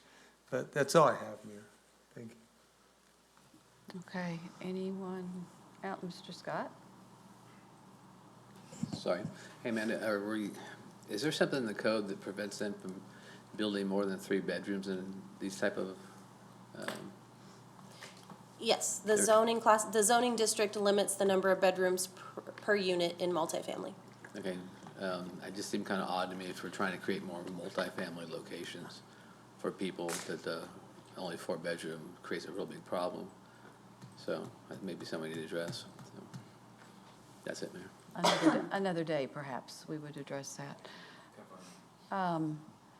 And I'm happy that they're not asking for tax breaks. As y'all will recall, in other cases, they've worked with the housing authority to the point where the housing authority owns the property. Is that correct? In which case, we do not get any property tax. So, and I'm not starting any rumors. I haven't heard anything. I'm just talking about what has happened with others.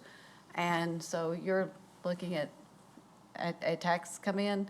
And so, but there's nothing to prevent them from doing that if that's what they choose to do, correct? That's correct, and that goes for any complex at any time. Any time. Any property at any time. Exactly, exactly. Okay, but for the moment, it's looking good. So, any other questions? Stephanie, can you answer that question I asked? What about multifamily versus single family? Right, what brings more tax revenue to you? Multifamily typically, just because of, as Ms. Hernandez talked about, is because the value of the property is more. Right. And not just the property, but the improvements. So that's what ends up happening as far as, and also with residential, we tend to have more services that we have to offer versus Well, commercial. I just wanted the public to. Multifamily, sorry. From someone that knows their stuff. Thank you. Well, and when you say more, do you mean like more per square foot, more per acre? Is that what you're looking No, it's at? more per the whole property side. But you're saying more, what are you comparing?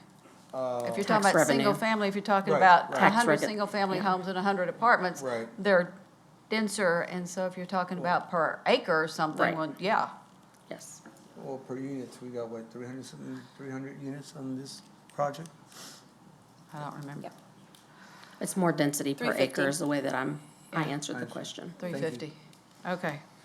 Mayor, I just want to say thank you. I am grateful to actually have affordable housing on this side of town. So thank you very much for bringing it out to an area that I feel just needs something like that as well. So thank you very much, guys. Yeah, no, this is going to be really good in a really good location. Ma'am. So, yeah, I'm happy to vote yes on this. So don't think what I said before as I'm not happy about the project. So, I am, okay. Anything else?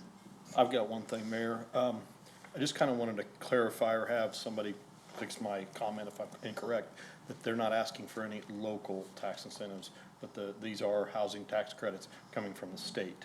So there is still tax credits coming coming from the state, just not local dollars. I just wanted to clarify that. I think I'm correct on that. Okay. So we're ready to vote, Mr. Trevino. Okay. Motion passes 7-0. All right, on to item 19. PSA 23-02 North Street and Lindsay Street Preferred Scenario Amendment. Receive a staff presentation, hold a public hearing to receive comments for or against a request by Shannon Madeline Joiner Group on behalf of Peggy Taylor and Darrell Burchell for a preferred scenario amendment from his existing neighborhood to high-intensity downtown for approximately 1.139 acres of land, more or less, out of the J.M. Baramendi Survey Abstract 17, generally located southwest of the intersection between Lindsay Street and North Street. Presentation. Mayor, before we get started on the Oh, yes, presentation, sir. based on legal counsel I received today, due to my wife's employment at Texas State University, which has property across the street from this, for the appearance of impropriety, I have to abstain. Okay. We'll miss you while you're gone. Amanda Hernandez, Director of Planning and Development Services. Tonight, we are holding a public hearing, but not taking action on a request to amend the preferred scenario map. Next slide. The request is part of a larger project for purpose-built student housing. Next slide. For a purpose-built student housing complex located along Lindsay Street at Comanche and North Street. This is a graphic that we are providing, which will be more relevant at the next meeting, but just wanted to give you an overview that the red line on the graphic indicates the entire project, where at your next meeting you will consider a request for student housing as a use, as well as a request for additional height. You will also consider at your next meeting a zoning change request to Character District 5 Downtown, CD5D, which is indicated on this graphic with the blue hatch marks. Tonight, we are only talking about that part on the west or the left side of the graphic that is highlighted in orangish yellow underneath the blue hatching. Next slide. That portion of the property is located within an existing neighborhood adjacent to the downtown high-intensity area on the current 2013 comprehensive plan. Next slide. Existing neighborhoods are areas identified as primarily residential, which were expected to follow compatible growth patterns. The proposed change is to reclassify this land as high-intensity and specifically to expand the downtown boundary. If approved, this site would then be expected to support compactness, pedestrian and bicycle accessibility, and call for public spaces for social interaction. Zoning will be a separate item on the next meeting, but when considering the preferred scenario amendment, council should consider all potential zoning options, which include everything except conventional or single-family residential zoning districts. Next slide. Since we're in the middle of updating our comprehensive plan, we just wanted to give you a quick snapshot of what this area looks like on that map. The area is classified as neighborhood medium because it's currently used for multifamily. If this change, the request that we're talking about tonight, is approved, we would ensure that the change is reflected on this new map, and the area would become mixed-use medium, which matches the current downtown classification on that proposed map. Next slide.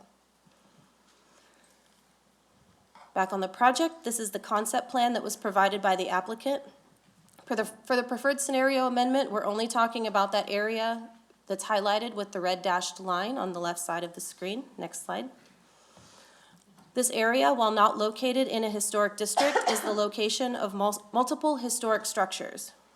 The city has adopted the Historic Resources Survey and regularly uses it to review development applications. I'm going to say that one more time because I think there might be some confusion about the Historic Resources Survey. It is adopted, it was approved by City Council, and staff uses it to review every development application that comes before you. The structures at 419 North Street is classified as a high priority resource, and the structures at 409 North and 413 Lindsay are classified as medium priority resources. Due to these designations, if the current developer or any current or future owner wish to demolish the structures, they would be subject to our demolition delay ordinance.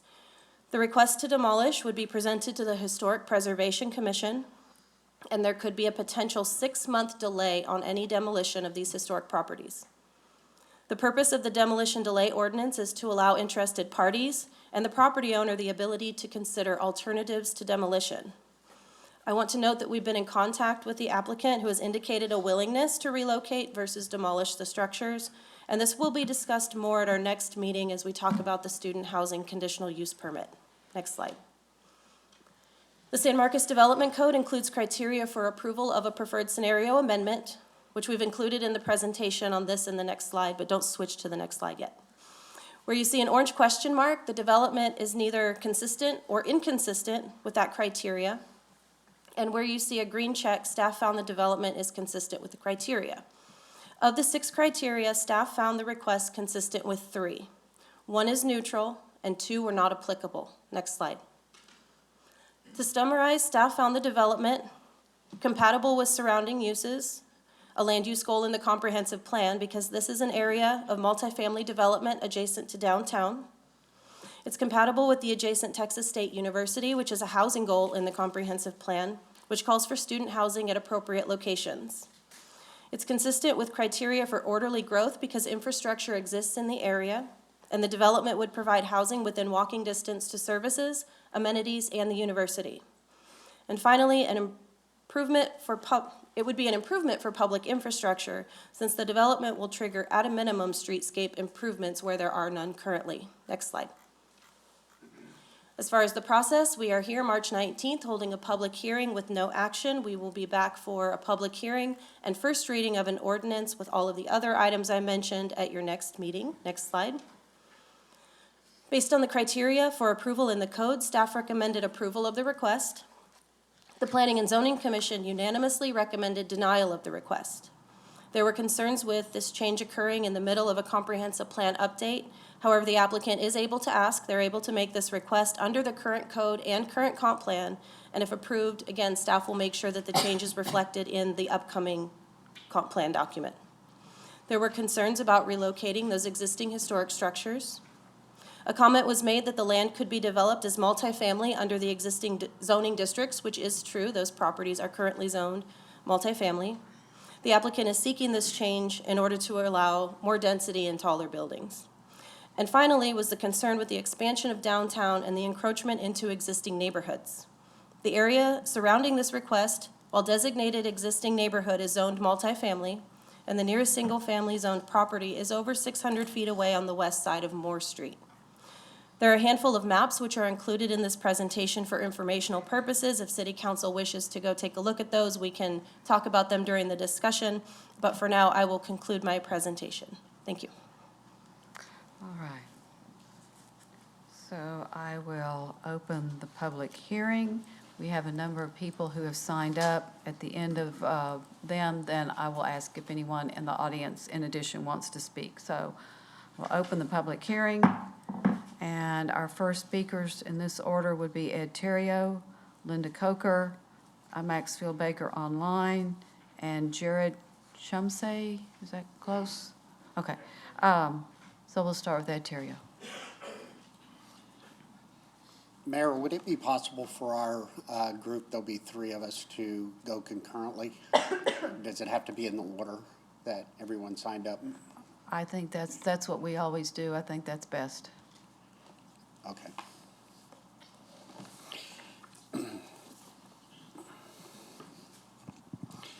Good evening. My name is Ed Terrio, and my address is 120 Lakeview Circle in Lockhart. I'm here tonight representing Matt Kenyon on his preferred scenario map amendment that's before you tonight. From a good planning perspective, we are in full agreement with the city staff on their unconditioned recommendation of approval as submitted.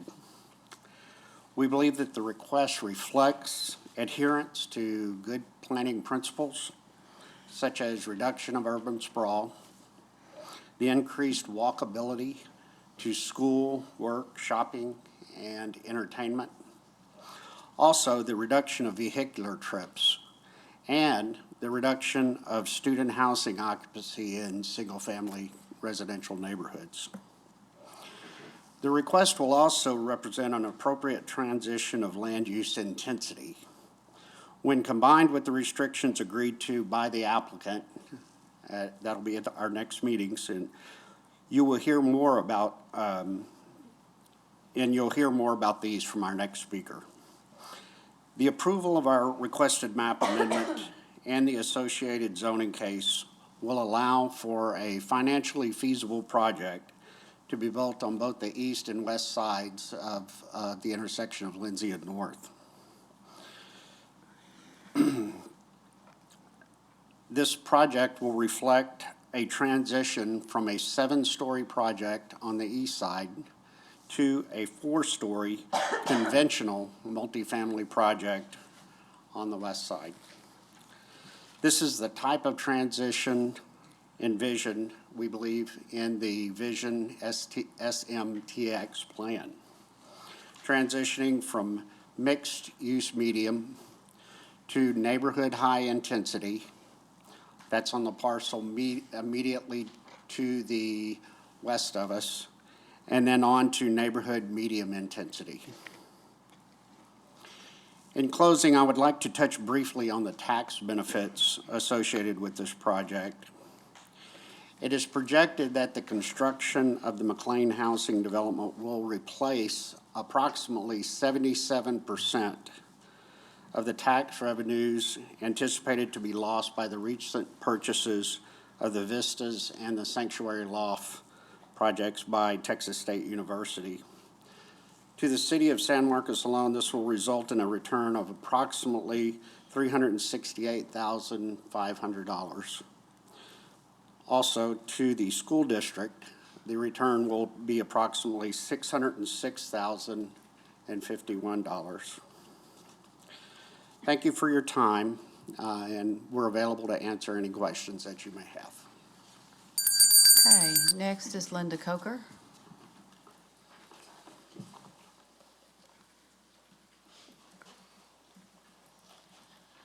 Hello, thank y'all for being here and doing this. My name is Linda Coker. I live at 153 Tallow Trail. And while I am chair of the Hays County Historical Commission and longtime board member of Heritage Association of San Marcos, I want to be clear that I do not represent either of those organizations. I'm a citizen. When this project first came to my radar, I was automatically against it. Just hearing the words student housing and rent by the bedroom causes a visceral reaction. So many times have the citizens of San Marcos been sold one thing while something else is being built. Like a game of 3-card Monte, we're always looking at the wrong card. I did not see any reason for this to be different, but I know to form an educated opinion, I have to educate myself, so I began to dig a little deeper. I went to the location. I do not want to sound harsh, but while the homes are old, they are not necessarily historic. In my head, the minute that the zoning would be approved, I thought the people would be kicked to the curb and be thrown out. I now understand that that's not how it works and that they will have plenty of time to prepare for a move.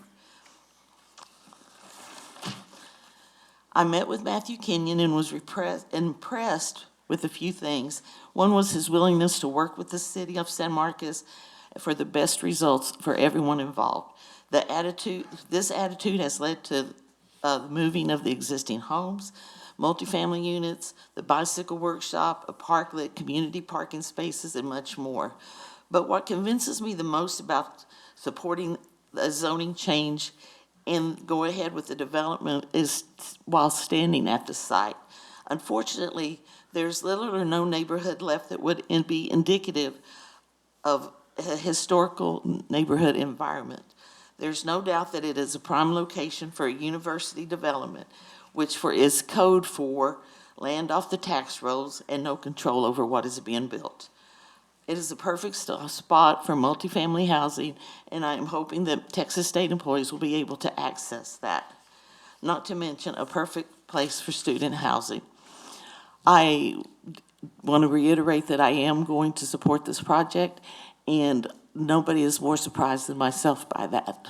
Thank you. All right. We next have someone remotely. Will Jared Chumsey, Shannon Mattingly, and Matt Kenyon, if y'all get ready to speak after Mr. Baker speaks online? Okay, then we need you now. And that'll be Jared first.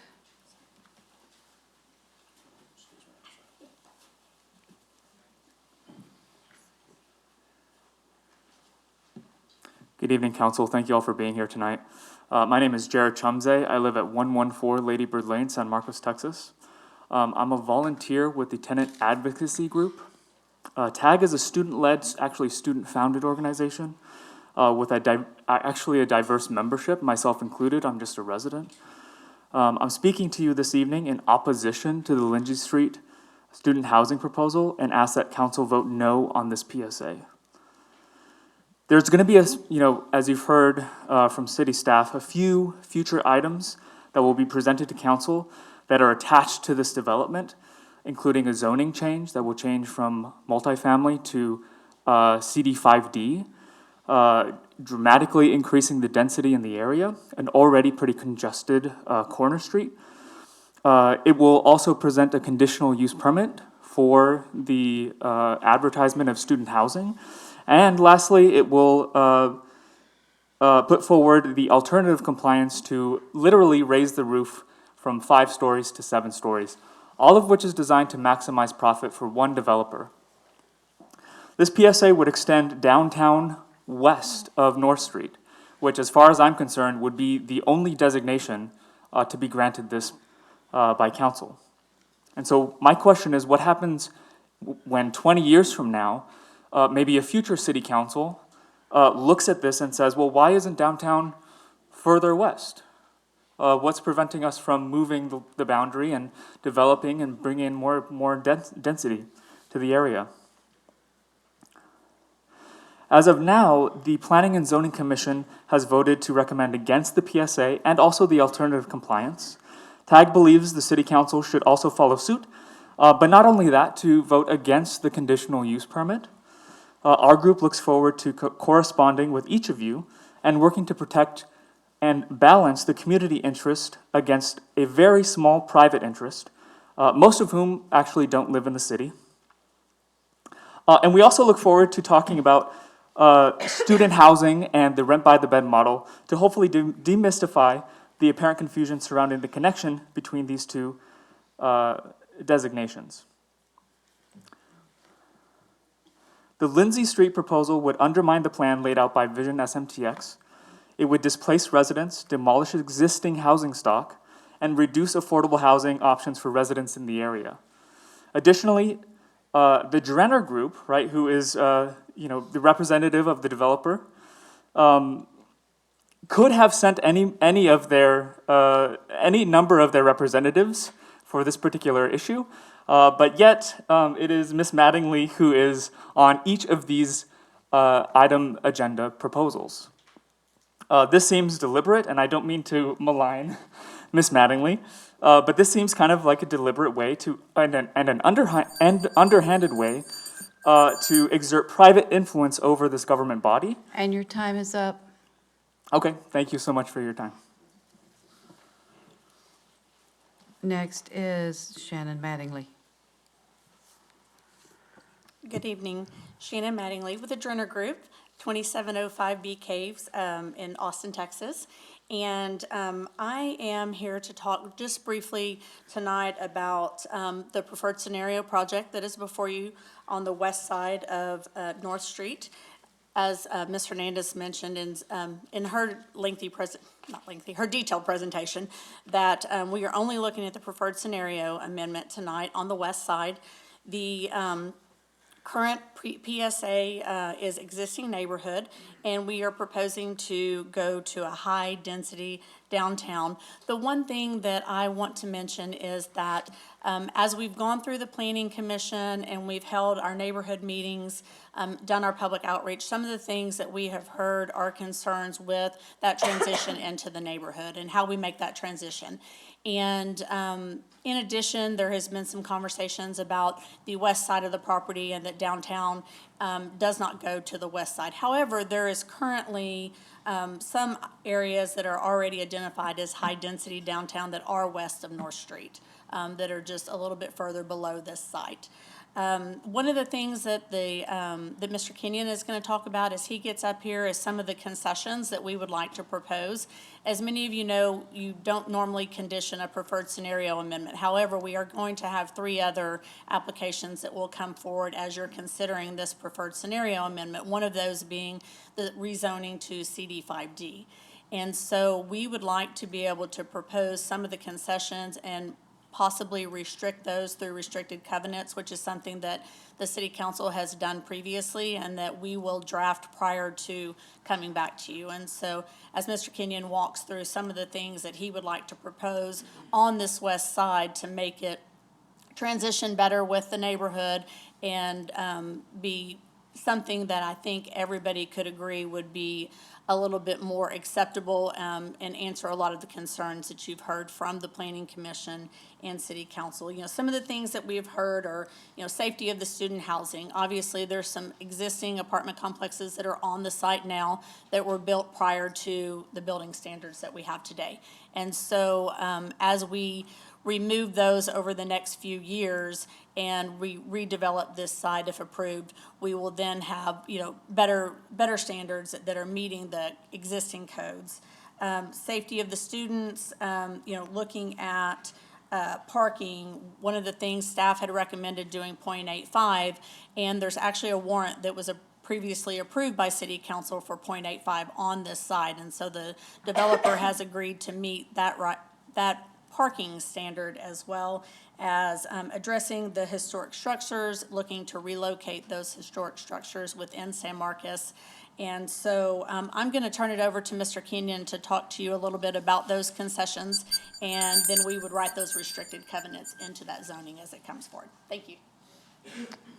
And our next speaker is Mr. Kenyon. Ms. Mattingly, did you give us your address? Yes. Thank you. Okay. Good evening, Mayor and Council. My name is Matthew Kenyon. My address is 1200 Barton Creek Boulevard, Austin, Texas, 78735. I've been a landowner in San Marcos for over 10 years, and I'm the developer on this project, and happy to answer any questions that come up this evening. I know at Planning and Zoning, there was some concern with allowing the downtown district to expand to the west side of North Street because there is not an exact zoning category that fits a dense development like this one. From what I understand from talking with Planning Department and others, there is a way that has been used in the recent past to allow parcels to be placed in a zoning category, but to do so with specific restrictions, thereby limiting the developer as to what can be done on the property. That is what I'm asking council to do here this evening. In trying to address many of the concerns from the Planning and Zoning Commissioners, I have voluntarily suggested the following restrictions be placed on the site in order to help address those concerns. Limit the number of stories that could be built. CD5D would allow 5 stories, but we would agree not to do more than 4 stories. Current zoning allows for 4 stories, so there'd be no increase in the height that is already allowed. I provided renderings to the council in my packet to show what a 4-story building would look like on this site. We would put only multifamily on the west side. This would mean no rent by the bedroom units unless someone specifically asked for it, and no 4 or more bedroom units. There would only be 1, 2, and 3 bedroom units on the west side of North Street. The maximum impervious cover would be 80, we would agree to restrict to 80%. CD5D zoning allows for 100% impervious cover, but again, this restriction would move the impervious cover to 80% to alleviate the concerns of potential flooding downstream. We would try to incorporate many design elements similar to those used by the parlor to accommodate families and single individuals. And lastly, we would allow tenants to use all of the amenities in the buildings on the east and west side. To quickly summarize what we've talked about here this evening and what was previously sent out in the package, I would like to make the following points. To mitigate the student housing sprawl that you hear about so often as a concern in San Marcos, there's no better place for student housing and multifamily development than directly across the street from campus. The proposed development is adjacent to multifamily, fraternity, sorority houses, and the university, no single-family homes. And Texas State recently purchased the vistas and sanctuary laws, making the demand for student housing even greater. The project will have less of an impact on the city services and environmental than several smaller projects throughout the city. Thank you very much for your time. Our next speakers in this order will be Andrew Salem, Brian Olson, Sissy Taylor, Austin Groschke. I have a Peggy Taylor, but that's the same person. So you didn't mean to sign up for the public hearing? Okay. And then Lisa Marie Capoletta. So we're looking for Andrew Salem.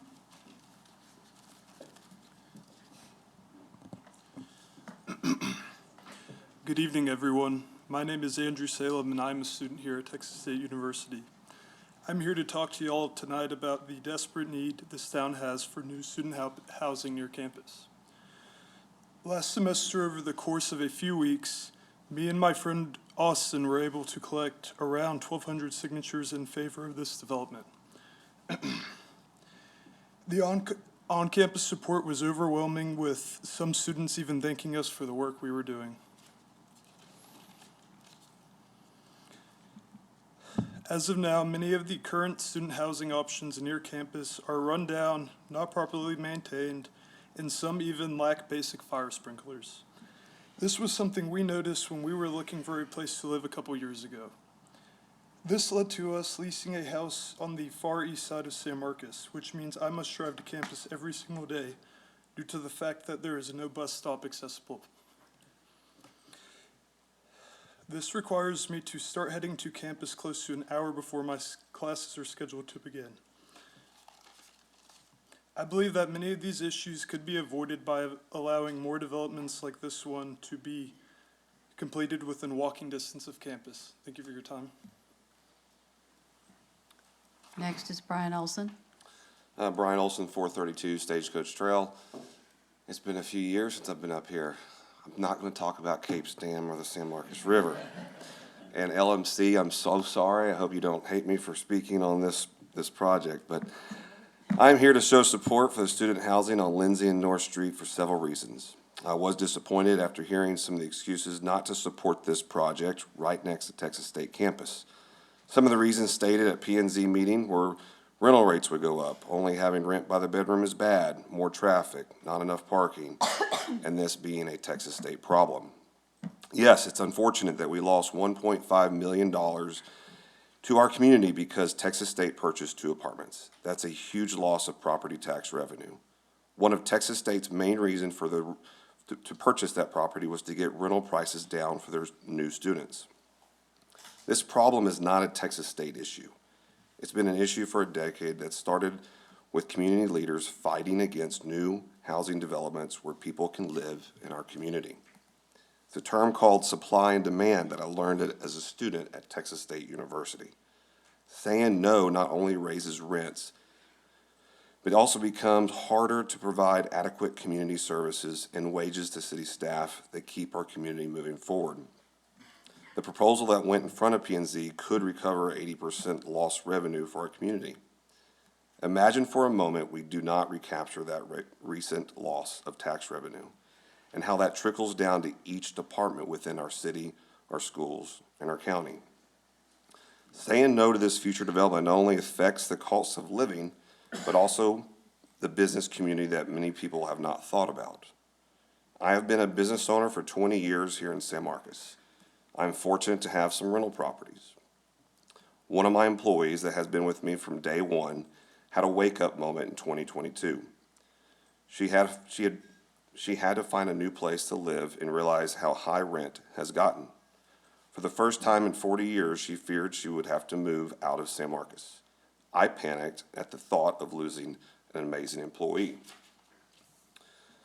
I called friends asking if they had any places for rent for an affordable and safe for my employee. She also had several realtors helping her, but with limited supply, there just wasn't a good option. I decided to relocate one of my tenants to make room for my employee and her family at a reduced rent amount to give her time that she needed to find a good permanent home. I know landlords renting out their properties at a 25% more income from what it was just a few years ago. The point I'm trying to make is that we need supply of housing. If we do not take the steps to make this happen, a large percentage of our workforce will be pushed out of our community. We've seen this in Austin. Recently, Austin added some housing and rates have started to drop. Please keep the city budget in mind and how you can help citizens, which will, I can't even finish the last sentence because of the darn bell, but y'all get the point. Thank you so much. Our next speaker is Austin.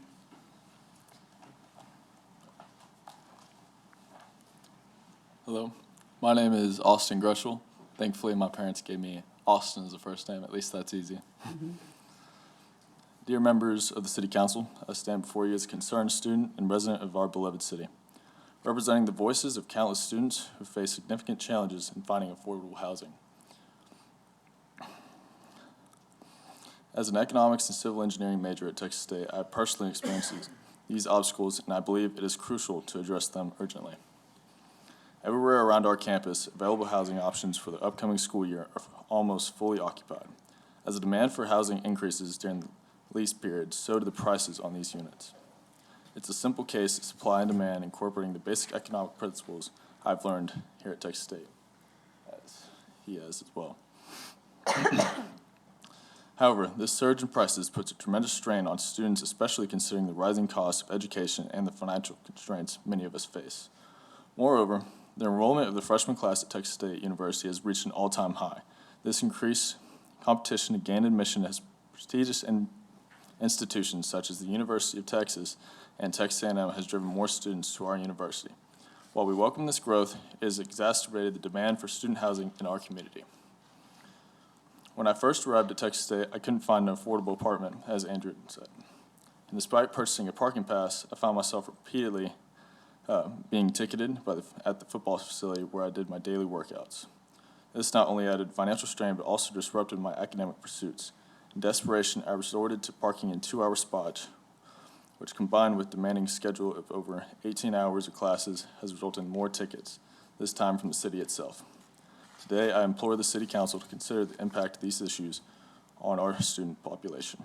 Adequate and affordable housing is not just a matter of convenience, it is essential for academic success and overall well-being. In conclusion, I stand here today as a voice for the students who yearn for affordable housing and fair parking options. I plead for City Council to take a decisive action prior towards the needs of our student population and create a community that supports educational pursuits. Thank you. Is there anyone else in the chambers lobby wishing to speak? If you'll come on up to the podium, and for citizen comment, we don't require your address, but for public hearings, the law requires your address.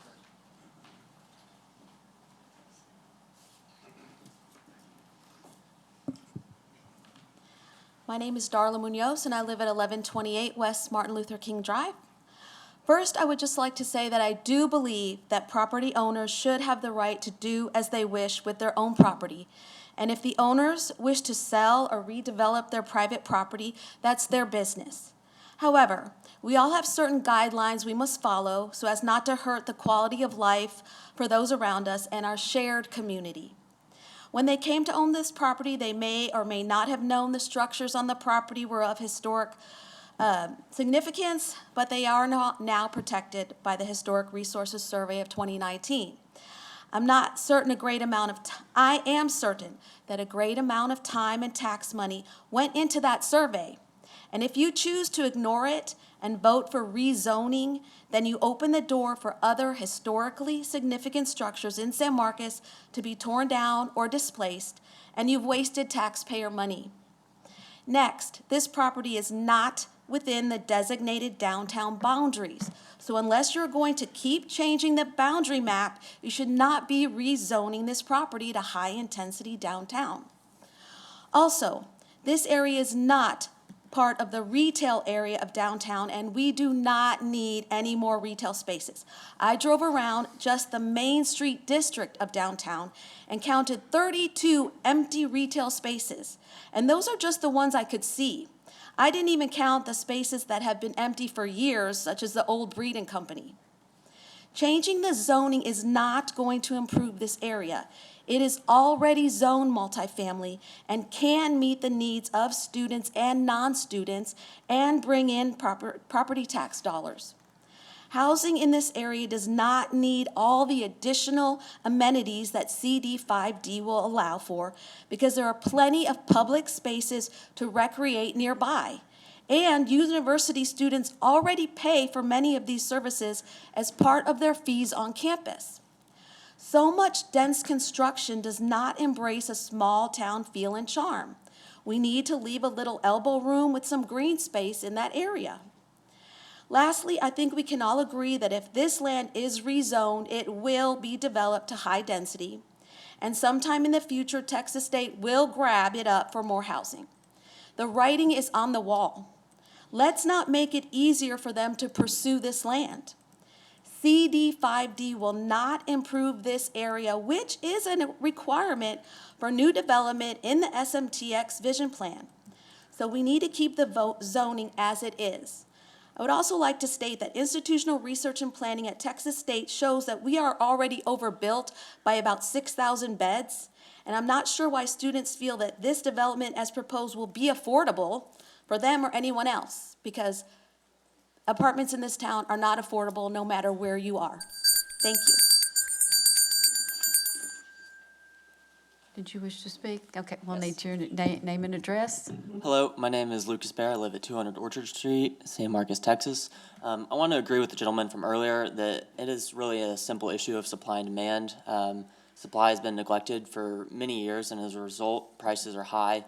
Adding more supply will lower those prices. Maybe not immediately, but over time, between this development and other developments, that will certainly be the case. I also want to point out that this property is directly across the street from the university, and we've seen the university's willingness to go out and purchase property, which, as we all know, leaves no tax revenue for the city or the local community. I have no doubt in my mind that if this property is not developed or cannot meet the developer's needs, that they have no qualms selling it to the university for a handsome penny, I'm sure. And again, that will leave the city with no tax revenue. As a student, we do pay for a lot of the services, but they're also overcrowded. I mean, I go to the rec center. It is sometimes impossible to get a machine. And there are other, services as well that the university does in theory provide, but most people end up using their apartment facilities instead due to the university's lack of supply, I should say. Thank you, that's all. And we have another speaker. Good evening. My name is Ryan Patrick Perkins, 727 West Hopkins Street. Ladies and gentlemen of the City Council, I come to you as a former chairman of this city's Historic Preservation Commission and a member of the Comprehensive Plan Steering Committee. Today, I stand before you deeply troubled by the proposed case which we're talking about.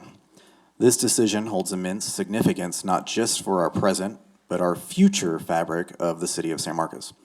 I wish to draw your attention to a beacon of wisdom, which is the Historic Resources Survey, a document that should serve as a guiding light in this crucial decision-making process.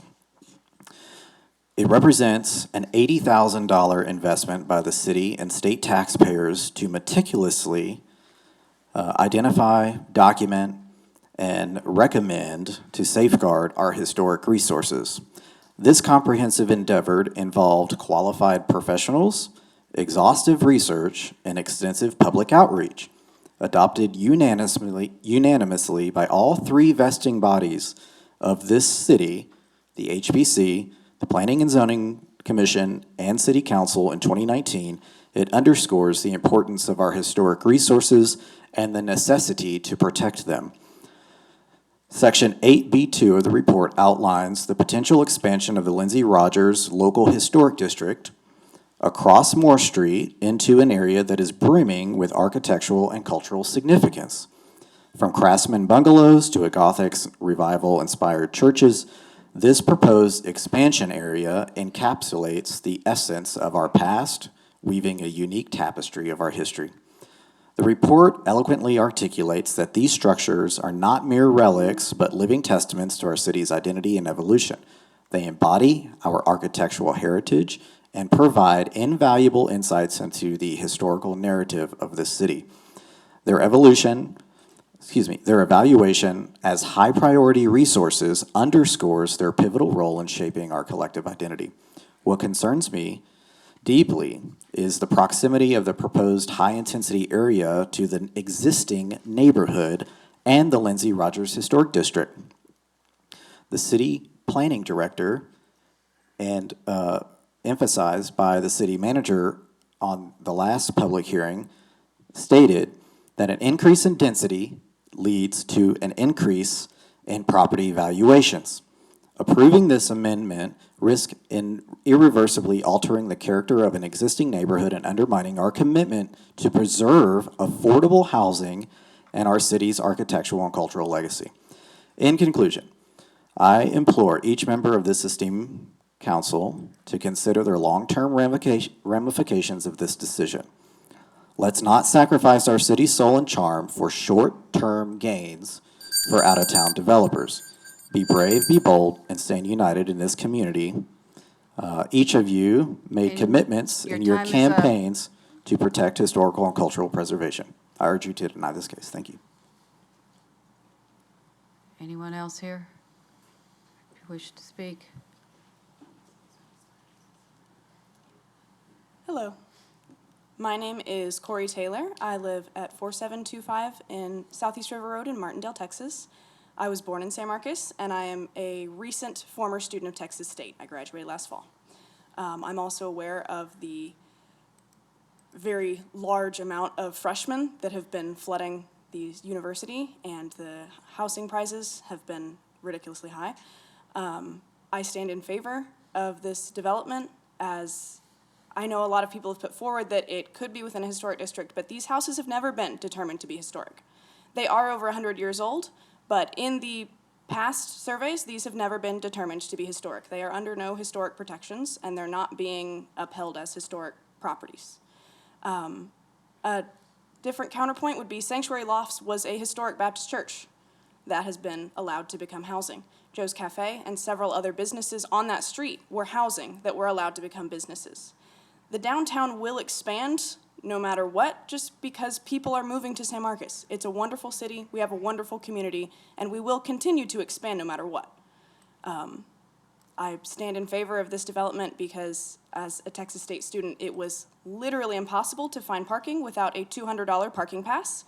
And even then, you cannot park within about a mile of the university because everything is staff parking. So I think with the parking provided as well as the immediate access, this would be a wonderful addition to San Marcos. Thank you. Is there anyone else? If not, Ms. Capoletta online with us, okay? Good evening. My name is Professor Lisa Marie Capoletta. I live at 1322 Belvin.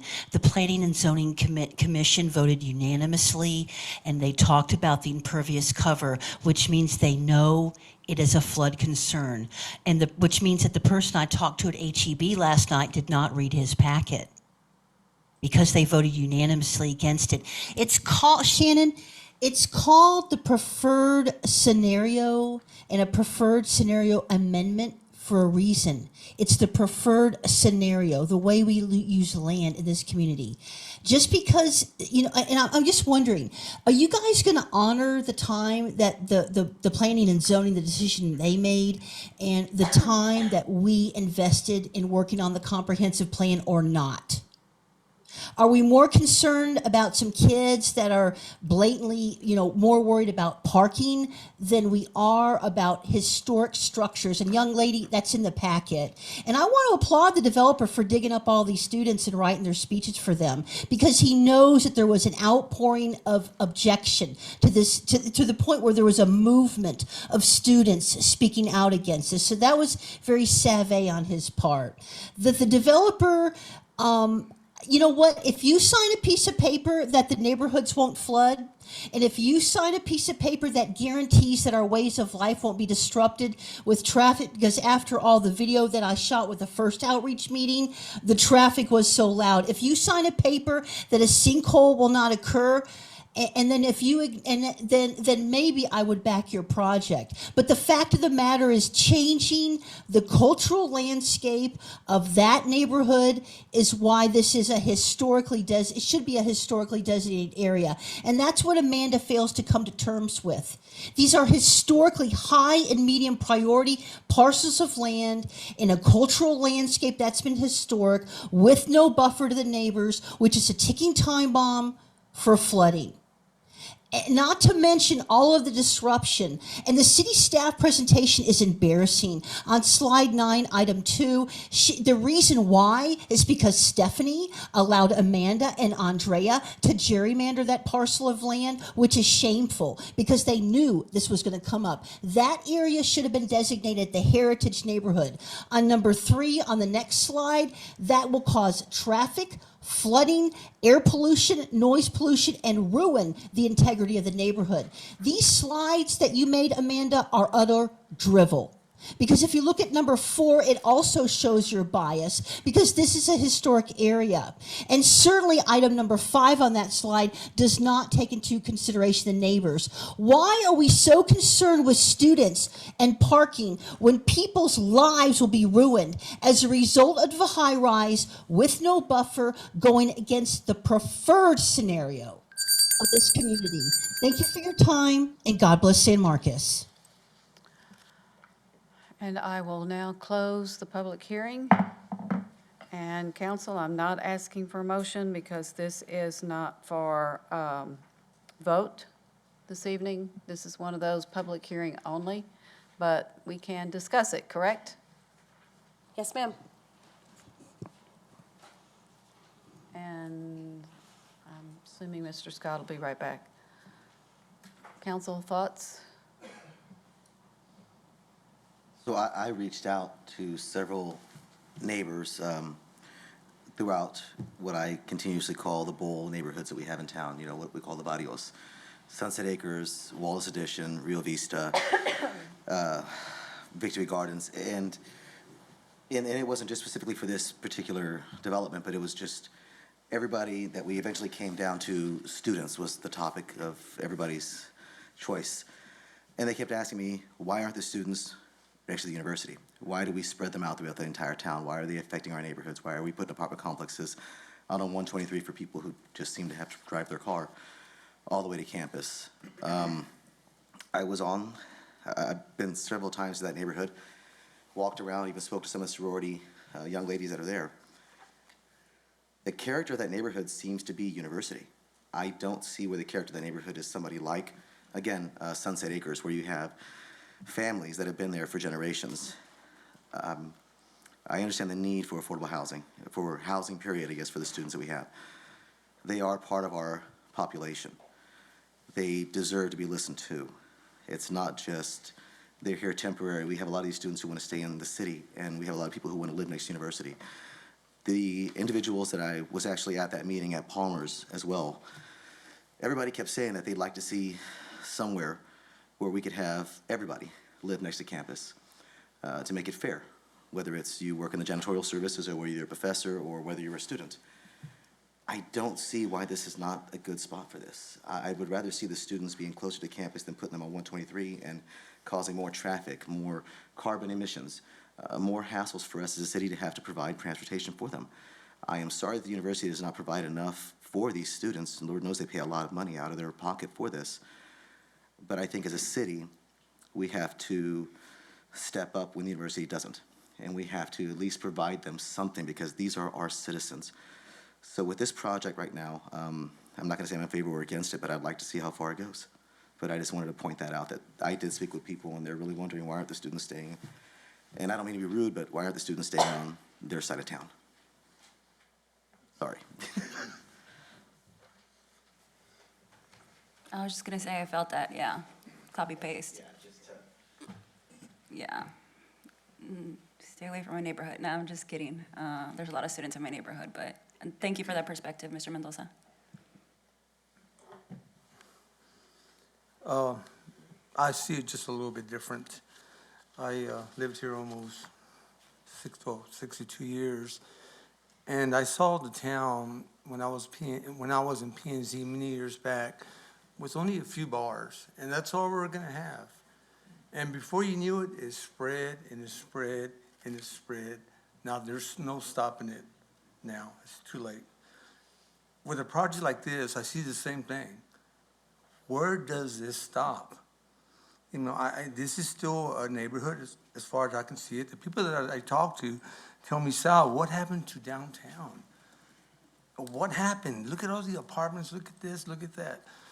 And I'm gonna tell them this time, well, we just put another one up. I'm just not in favor of it. There's, there's other reasons, the flooding, the parking, and I just don't think it has to stop. And I'll be voting against it just because it's gonna start with me voting no on it. All right, thank you. Did you have some, I've got some questions and concerns, but I'm happy for you to go next. Yeah, I'll go next, Mayor. Okay. I've kind of gone back and forth on this particular project, but I want to state one thing from the beginning. I look at every one of these zoning cases as an individual case, and I take them very seriously.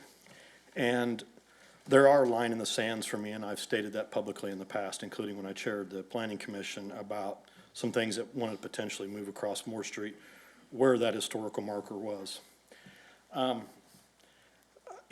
Look, the university is going to grow. There's nothing stopping that. We can't do anything about that. This is all multifamily. There is no single family next to it. I initially had very serious qualms with the height situation, especially on that west side, because if we're going to have a boundary between the university, the downtown, single-family neighborhoods, that line has to be someplace. And that line is not North Street right across from the greenhouse. My wife spends a fair amount of money at Joe's, and we go there quite often. And that is a university area on the other side of North Street to the north. I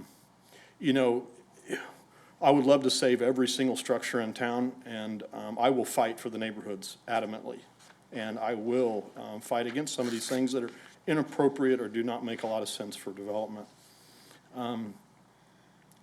I'm leaning more towards this is going to end up being a good project where it's at. If there were single-family neighbors right next door, I would be adamantly against it. That's not what's there. And that historical marker for Lindsay Street is clear down to Moore Street. Yeah, it might move over there a little bit, but we're not going to take it all the way to North Street. That's all multifamily, and those homes are in tough shape. And so I'm leaning more towards supporting this, and mainly because of the height change that has been potentially proposed. And I would not support it if there wasn't a look at some covenants put on that property because of that. And, my only hope is that if this does happen, that you don't immediately turn around and sell it to the university, right? And I want the students to have a safe environment. I don't want them to have to bring a car. I want them to come to a place and go, hey, there's an apartment, a university's right across the street, I don't even need a car. That's the mindset that we need to help with our downtown parking and helping out with all the congestion and things that we have. And there's a right place and a wrong place to do things. And I don't want to get in this philosophical debate of we don't want more apartments. Well, that's what we all would just love to have, single-family homes everywhere.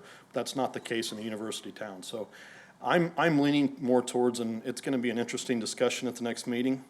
And, I might go back and forth a little more on this, but I want the public to have an open mind about what exactly is going on at that intersection. Go stand there, go drive around there, go to Joe's, sit and watch what goes on, The neighborhood is at least a couple blocks away, and I don't see us moving the historical marker to North and Lindsay for 3 homes that have been lived in by college kids for 60 years. They're in pretty rough shape, and I haven't seen the inside of them, but I can just picture what they look like. And so if we're gonna keep the students downtown, if we wanna do some additional things, we need to have an open mind about each individual project, mindful of whatever issues we might have about growth and development in general. So, I just had a few comments to say, and I'm gonna have a lot to say at the next meeting, and I'll be looking forward to the presentation on that. Yeah, go ahead. I have a quick question. So P and Z denied this, right? So how does it work with we have to do a supermajority eventually when we have more discussion or something? And how At the does that- next meeting, you'll take a vote, and a supermajority will be required for this item. So how does the calculations work with Jude not voting? It's still like like all of us? Five. Under What's the the ordinance, max? it requires 6 votes.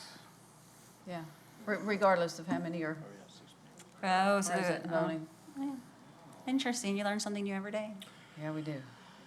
And one thing I wanted to throw out is, they voted on the PSA for a 7-story structure on that side. They did not see these proposals at Yeah, potentially 4 Wait, stories. PSA 7 stories. No, I know, but it was No. part of the overall discussion. I just wanted to throw it out there that we're seeing a little different proposal than what P and Z did. And not much, but, and PSAs are a huge deal, and I'm not taking that lightly. But I just wanted to point out that there has been some changes in that presentation than what they saw, so. So we were Taking actually, that into account. we were very careful at P and Z to only talk about the preferred scenario Yeah. amendment. We actually didn't talk about the height, but the height was in the packet. And at the time of the packet, the applicant was proposing 5 stories on this property and 7 to the east of Okay. North Street. So they were looking at a potential 5-story when they considered that alternative Okay, compliance. I thought it said 7 and 7 in the packet, so thanks for the clarification. I missed that. Flooding keeps coming up, and there was extensive talk about flooding at the Planning and Zoning Commission. And I followed what the conversation was, but I didn't follow how this was going to cause flooding elsewhere. I'm not sure exactly what the impervious cover is right now, and I'll ask this again with the other items across the street. Could you speak to flooding and we can talk about it with the other next time too? Yes, But absolutely. could you speak to that some, please? Sure, so it came up at the Planning and Zoning Commission because there was a flood that occurred in a parking garage of an adjacent development. Right. Student housing development. So the conversation came up at Planning and Zoning Commission about whether this project would also flood and whether this project would flood the downstream neighbors. The kind of broad statement that I had at the Planning and Zoning Commission meeting was that watershed, probably not the right word, but where the water is coming from upstream is across the university, on the other side of the university. There's a lot of water coming down the hill. Very large parking lot just built Yes. shortly before that A happened. lot of stuff has been built on campus that could potentially lead to, additional runoff. That's what we're really talking about, is runoff coming off of the university property because we're adjacent to the university. With this project, they will have to go through all of our environmental regulations, which would include a watershed protection plan, and I don't know what type of improvements might be required for them to make sure that they don't increase runoff on their downstream neighbors. Okay, the flood that happened and the cars that were flooded, that was at the first floor of a parking garage that was at below ground level. And I it's my believe so. understanding that the safety feature there for the flooding was pumps, and that the pumps became overwhelmed, failed, whatever happened. And that's why we had cars with 2 foot plus of water in them, because there was below grade, or below ground. So am I correct in what I'm remembering and reading about that? I will tell you, I don't recall about the pumps, but I can definitely find out before we come back with the second public hearing, and That- give you a more definitive answer. I don't want to say something that I'm not 100% certain about. And I appreciate that, but if you would have that next time. I know I read that, I thought it was probably correct, but I'm not sure. So yes, but the bottom line is those were below grade or below ground. I don't think anything flooded above ground. So just wanted to lay that out. In this location, and I don't even remember the date of when that happened. I have concerns about CD 5D, extending 5D, extending downtown across North Street. And I know it's right there across the street, but whenever we start expanding, sometimes that starts something I'm concerned about and starting a setting precedent.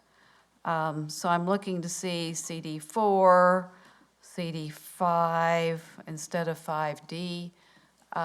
Could we, if enough council members are interested, could we see the difference in those as far as, I've noticed 4 has a maximum of 3 stories, CD 5 has 5, impervious cover.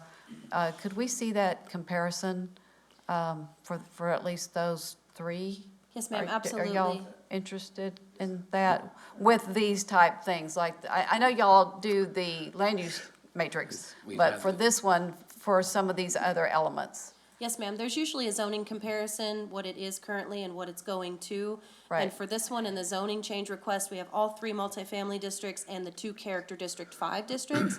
We can put in another page that includes some of the character districts.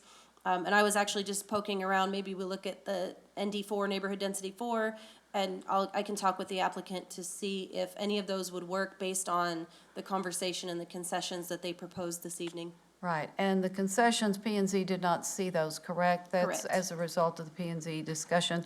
I appreciate the offer of those items, a number of them, and I will want to know at a future date, if we can't do it today, what exactly the enforcement mechanism is on restrictive covenants.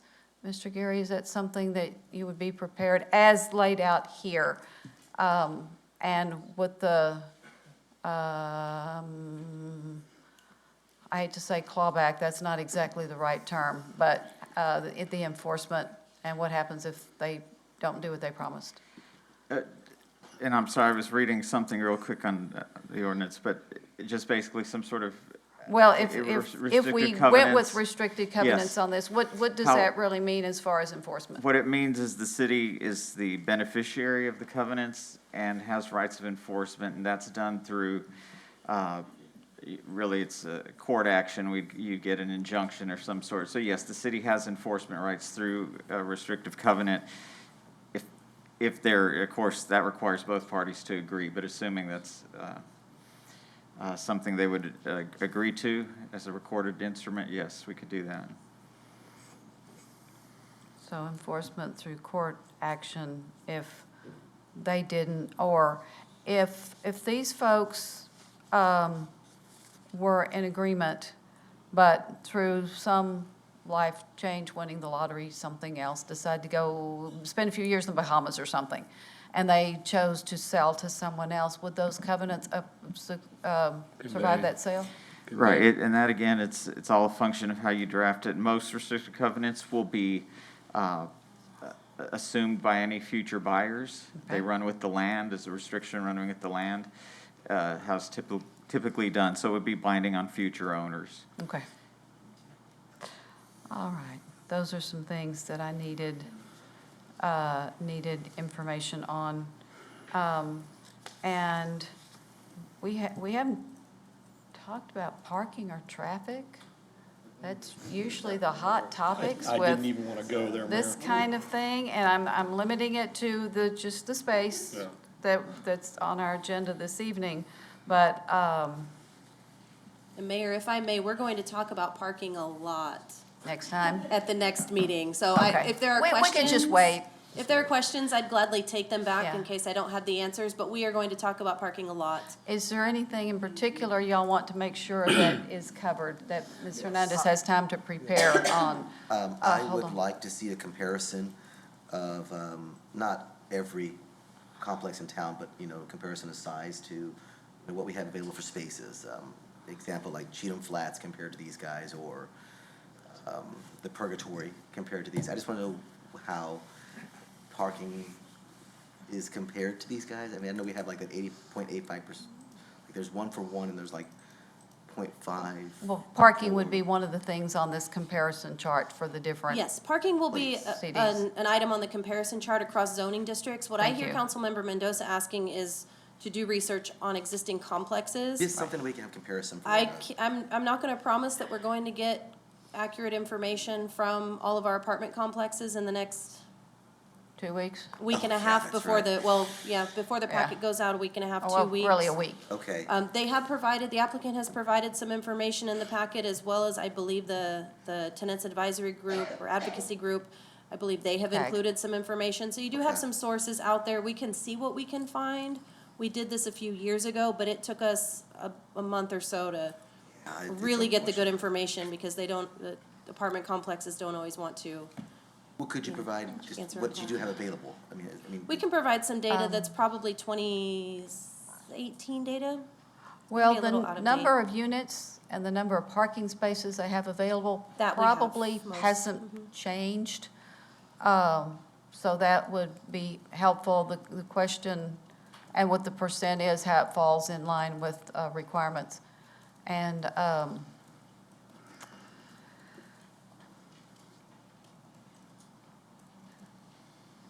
the other thing is going to be, if one calls, and I'm not saying we need to do that, but if one were to call and say, how many parking spaces do you have available? If they say we have plenty, the question there is, but what's your occupancy? Because it's 65% and they have a lot of parking spaces. Well, yeah, you would expect them to have a lot of parking spaces. So that's some of what is a concern. And I think y'all probably know that many apartment complexes now are charging extra for parking. I was actually about to ask that. That's- And we had one recently, which I will not name, but when they opened, there was a whole lot of parking on the street in a neighborhood that didn't have very wide streets. And what we determined was, if I remember correctly, it wasn't that they didn't have enough spaces, but they didn't have enough people who had reserved spaces to pay for those, willing to pay for the spaces. Apparently, they figured, I'll just park my car over here, and I don't know what the additional fee was. I think maybe they were able to convince them that they needed to pay the fee. So there's a lot to just saying, get numbers and, hey, is parking available? Because I keep hearing, oh, yeah, parking's available here, and it's not here, and I'm never sure what that really means, because if, like I said, if it's available, but they're only 65% full, well, yeah, so, but do we know now the number of units, bedrooms, and parking spaces for those that have been built in the last 3 years? Do we have that data already? So you said last 3 years. I was getting very excited until you said that. About 3 years ago, we pulled all of that from our permit data. So Okay. we have historic data. I would just need to get one of my staff to go through the Yeah. permits and add to that table. But we have a lot of that information on our multifamily report, Yeah. just not the parking spaces. So we can work on getting as much information But we as know we can. that data from whenever they turn in their site plans and all that. Yes, We know it, it's- it's just a matter of go and Go pulling find it. it. And I don't know that I would be interested in anything that's outside of, I don't know, give me a point, half a mile radius, mile That actually radius. makes sense, something within half a mile. I'm not concerned about what Copper Beach is doing. Right. Yeah, that's fine, within half a mile would be. We can kind of use the downtown area plan boundary as a guide. That Cheatham would be Street fine. Flats will be right on the edge of that, so Right, yeah. we'll take Yeah. a look and see what's comparable. And we talk a lot about housing here, but there's a lot of housing up North LBJ Drive, and that's where people used to live if you didn't have a car in years past. Because I lived there, and there were 4 girls, and 2 had cars and 2 didn't. But you see lots and lots of people walking North LBJ down past Grins and to get to campus, and you kind of don't ever talk about that. A lot of them been there a long time, so they probably got more parking just because that's what we did back then. I'm not asking you to check those. Right, I don't think we would have ready access to those permits. No, Probably and no, inside I range. don't want those, except for Campus Trailhead maybe, but I think we can People talk like downtown's the only walking distance near campus, and it's not. You've got all that on North LBJ. So just getting that out there. I have a question. Yes, sir, go ahead. Amanda, do you have a map of the, again, where it shows the property that we're talking about? And I'd like to see where it connects with her property that came up and spoke with us about This is that property. her property. She is one of the Okay, property you're one of the owners. corner on that property? Okay. I thought it was across the street from that for some reason. Okay. No, thank you. what we're talking about today Okay, is hers. okay. That's all I wanted to know. So, good idea, but now we know. I was just trying to get you going. Anything else? Ms. I have a Garza? question, ma'am. Oh, let her go first. No? Okay. This is probably It for is your turn. Shannon. A question, if that's okay. Oh, I think Watson's asleep. Reminds me of the old days. Y'all said those homes that were on that property, that they weren't gonna, they would not be demolished, they would be saved? Yes, so Mr. Kenyon has been talking to people about actually moving those 3 homes. There's one that's identified as a high priority, 2 that are medium priority. And so, assuming that they can all be moved intact and contained, then he would look to move those. And how do you control that if I bought one of those homes and I have property outside the city limits? Y'all don't have no say so where it goes, what they do with it once they buy it? So, one of the things that he has talked about doing is looking for people that would move them to properties within the city limits. Not With that said, I mean, the agreement could be to move them initially, and at some point, once you buy them, then somebody could move them again if they so choose, or that sort of thing. But his intent would be to try to have them moved within the city. Right, and you said they were about 100 years old or so? Someone made that Someone said that, I don't. Yeah. it's because I don't homes- remember exactly, but they were identified over 50 because they're in the resources survey as being historic, so. The that- concern I have is those homes are gonna have asbestos and they're just old and it'd be pretty costly. Sure. But that's not my problem. No, that's the question I have. Y'all don't have control once you move this. It's, Yeah, but I That's thought it correct. was a good offer. no, I. But didn't somebody say one of them was moved onto the property? I believe so, yes. And the other thing too is that the demolition ordinance that, is, as Ms. Hernandez mentioned, it protects them and extends that period of time for 6 months. But truthfully, if Ms. Taylor wanted to go in and let's say the property stayed MF 12 and 18, she could go in and apply for a demolition permit and go through the process, which allows you more time to have them moved, but at the end of the game and the end of the day, they still could be demolished after 6 Yeah, months. I think it's 90 days and. And then can extend it 90. And Ms. Hernandez calls it the demolition delay, which is really what it is.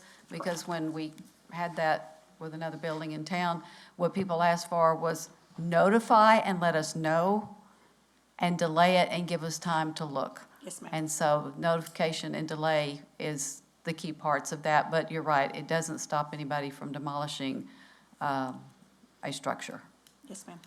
Thank you. Yes, sir. That's all Thank I you. Did you say you had something?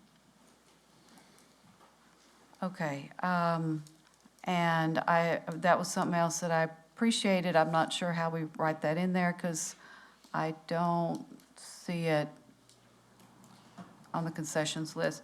But I think it's great that somebody's thinking about the faculty and staff and where they live, and they may or may not want to live in a student housing project simply because students sometimes have, what is it I say, a different tolerance to noise and different hours. And we have a previous council member that said 40-year-old me does not want to live next to 21-year-old me. So I think it's nice that we're looking at some traditional apartments and marketing to faculty and staff should this project come to fruition. So I was appreciative of that. And Mayor, I'll add that one of the items that will come before you at your next meeting includes a condition about relocating the structures. Okay. So we will talk about that next time as well. We're going to talk about a lot Okay. with this project next time. Council? Anything else for today? All right, will someone please text or get Mr. Prather to come back because since we're not voting on this one, we will go on to the next, I'm sorry, we need to go back to item 15 that was pulled. Do what? How about this next one might be, oh, no, 15? The thing is, we might as well take a break because there's going to be a lot of noise going on with people exiting, and they're ready to go home. We can't, but they want to go home. So let's take a 5-minute.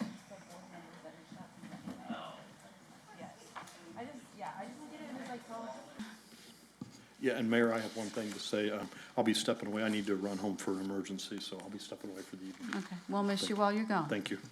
All right, council, we're going back to item 15 that was pulled from the consent agenda.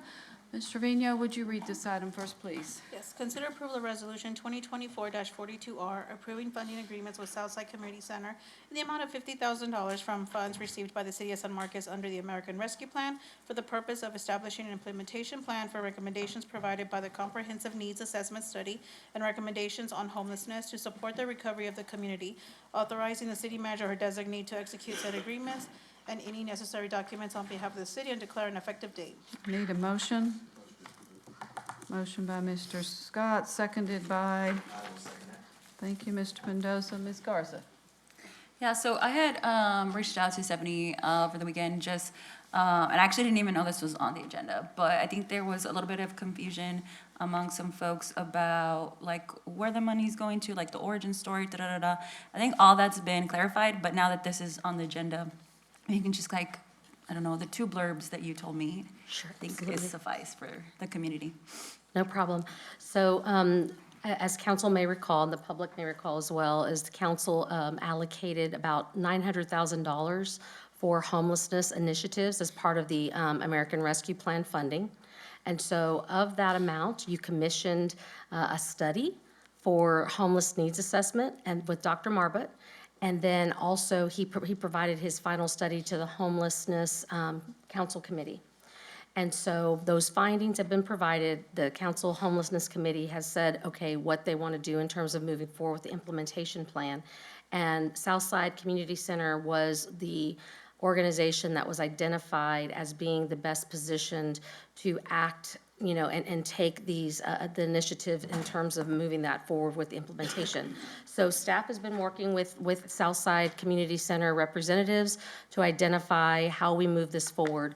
They do not currently have people on staff who specialize in just doing the proposal that we would need in order to put together for council's consideration. So they are asking if we could go ahead and front them the $50,000 that would come out of that $900,000 allocation to be able to have them hire 2 people to be able to put together that specific proposal with timeline, the deliverables, outcomes, and those kinds of things that then we will bring back as a subsequent funding agreement with Southside Community Center for actually doing the services. So that is what is before you today, is the $50,000 amount to hire the 2 part-time people that will then be able to do the proposal, one of which actually worked with Dr. Marbut at Haven for Hope. And so they will be able to specialize and really get the proposal that they believe is needed in order to move this forward. So that is what is before you today. We're spending $50,000 on a proposal? On 2 people to actually put the proposal together. At the end of the day, the proposal's all we get for the $50,000? Yes, that's. Oh, that's not what I understood. It's not just a proposal. The proposal will guide then how we spend the rest of the money. So it's basically the first component of implementing this plan.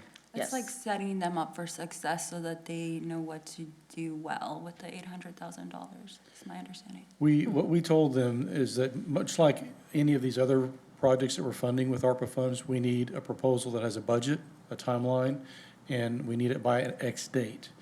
They don't have the capacity in staff to write that themselves. Right. I get that, but that's a really high price tag for that. Well, I mean. I wonder where they got that number from.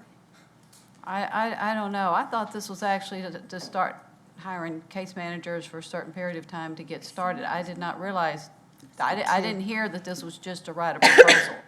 It's for 2 people to write the proposal. So why are we not just hiring people to write the proposal for us directly? Well, it's gonna be through, for Southside to actually have the infrastructure to do that. And it has to be people who are working hand in hand with Southside to know exactly what that would look like. We'd have them go down there and do that, but Right. I just think that, I was like going back to my conversations, my notes about the conversations in the homelessness committee.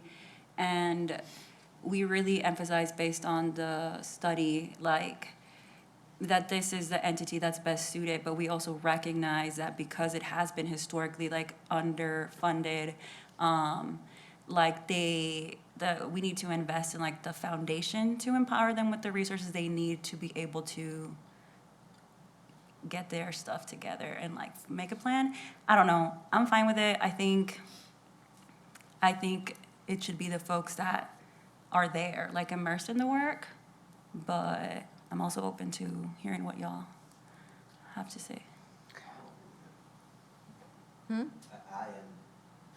If it means setting up for success that we can use that $800,000 correctly, Right. okay, that's fine. So I'm okay with this. Yeah, Mayor and Council, Greg Carr, Director of Neighborhood Enhancement. It's not just to write the proposal and budget. There's a lot of pieces on what that plan's gonna mean. Do we need to add more beds? Do we need to add more counseling? Do we have to bring in, the partnerships with, so it's not just, we want this money for this, it's what that money's gonna be used for. And we don't have a lot to give them at this point. And so the best way is to get a really good plan, to talk it out, to have somebody that has worked through this process before in another entity, so that they don't make mistakes and go, this is a great idea, let's do this, and it doesn't work. So that they bring back a really good proposal with the budget. And so for the money that council gave us, this is what we can do to get moving forward. Right. And It's I think, just- like, go ahead. like asset mapping, right? So I don't know if anybody's like who works for nonprofit. Asset mapping is so huge, and like I feel like even that like is an investment. I'm assuming that's part of the process of like how do we set, what are our needs, what are our like grows and our glows. All that information is going to be foundational to anything else that we do on top of the $800,000.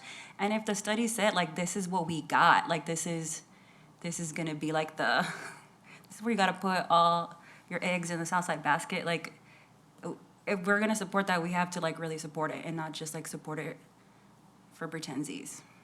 But that's just my opinion.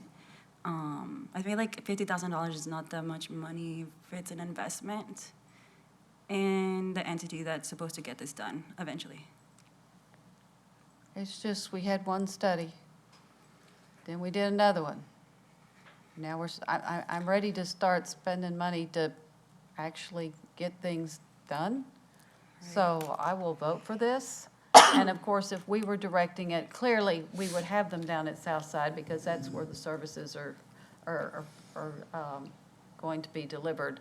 But this isn't like the first time anybody's ever done anything like this. So I don't get that it's gonna take this much. I'll vote for it. I hope maybe it comes in at less and they can start using this money to deliver the services. Right. Did they give us a timeline, how long it would take them to get this done? Well, we gave them a timeline, and it's the same deadline that Mr. Meagle has given to basically all of the projects. And it's, I believe, June of '24 this year. So they're under a tight timeline to get this done. Yeah, wow. Because it's American Rescue Plan monies, and we have the timelines that we have to get everything allocated and have an agreement in hand. And so that was the other thing, was just being able to have people that can focus just on this and us not having to manage that process. Yeah. That's another Right. part of this. Yeah, I think the whole like communication barrier thing, or not, it's adding another layer of bureaucracy to like being the middle person, I feel like is a little bit complicated too. I just know that they've spent quite a bit of time workshopping this. It's a very heavy charge that we're putting on them to be like, hey, y'all figure this out. Y'all, they just got like a whole new leadership, so. Yeah. Right. And I see that this says for the purpose of doing an implementation plan. I was just hoping we were going to get more for the 50. Okay. Anything else? We'll vote.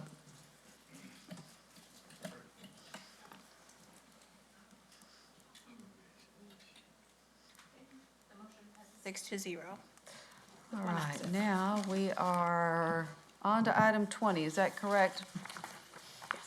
All right. Consider approval of ordinance 2024-14 on the first of two readings, amending Chapter 34, Article 7, rental property standards of the San Marcos City Code by updating the regulations governing short-term rentals, providing a savings clause, providing for the repeal of conflicting ordinances, and providing an effective date. Ms. Mayor, Reyes, Council. Mr. Carr? Okay, go ahead. Greg Carr, Director of Neighborhood Enhancement. So we talked about this at a work session.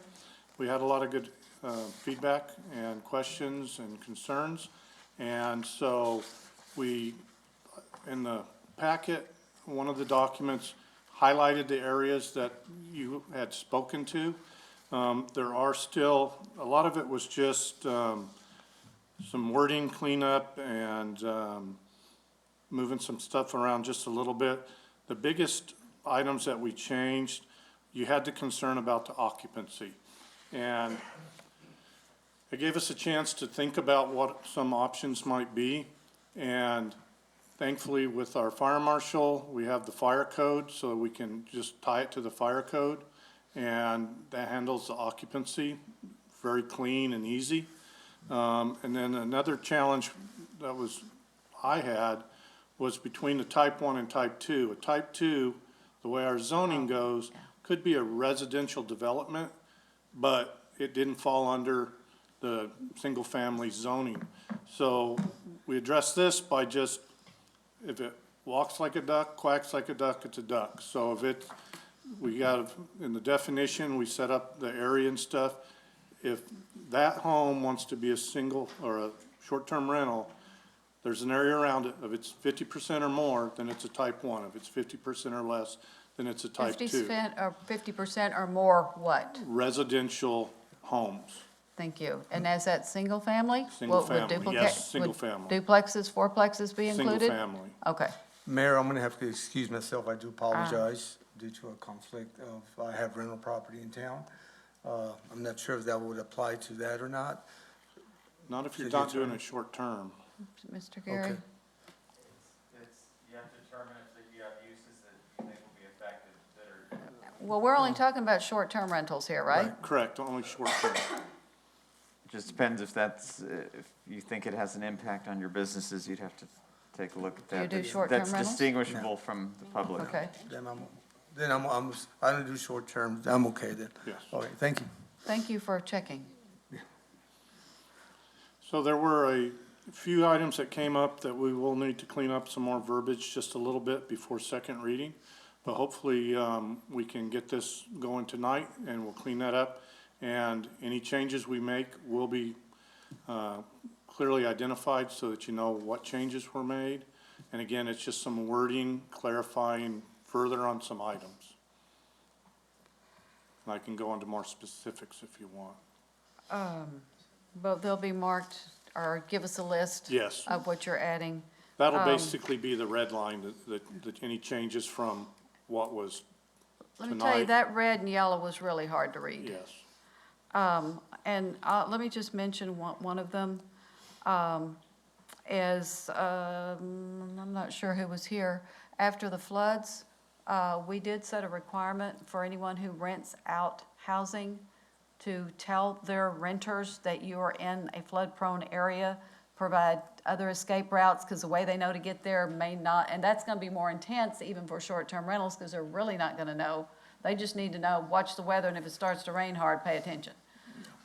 Because the short-term rental, they're probably not gonna be on the Warren Central Texas in order to get the notices. So anyway, just letting them know the same thing we want the long-term rentals to know. Correct. Is something that Mr. Carr is gonna add. So, this will be helpful. And, Mr. Stapp, did you have anything to add?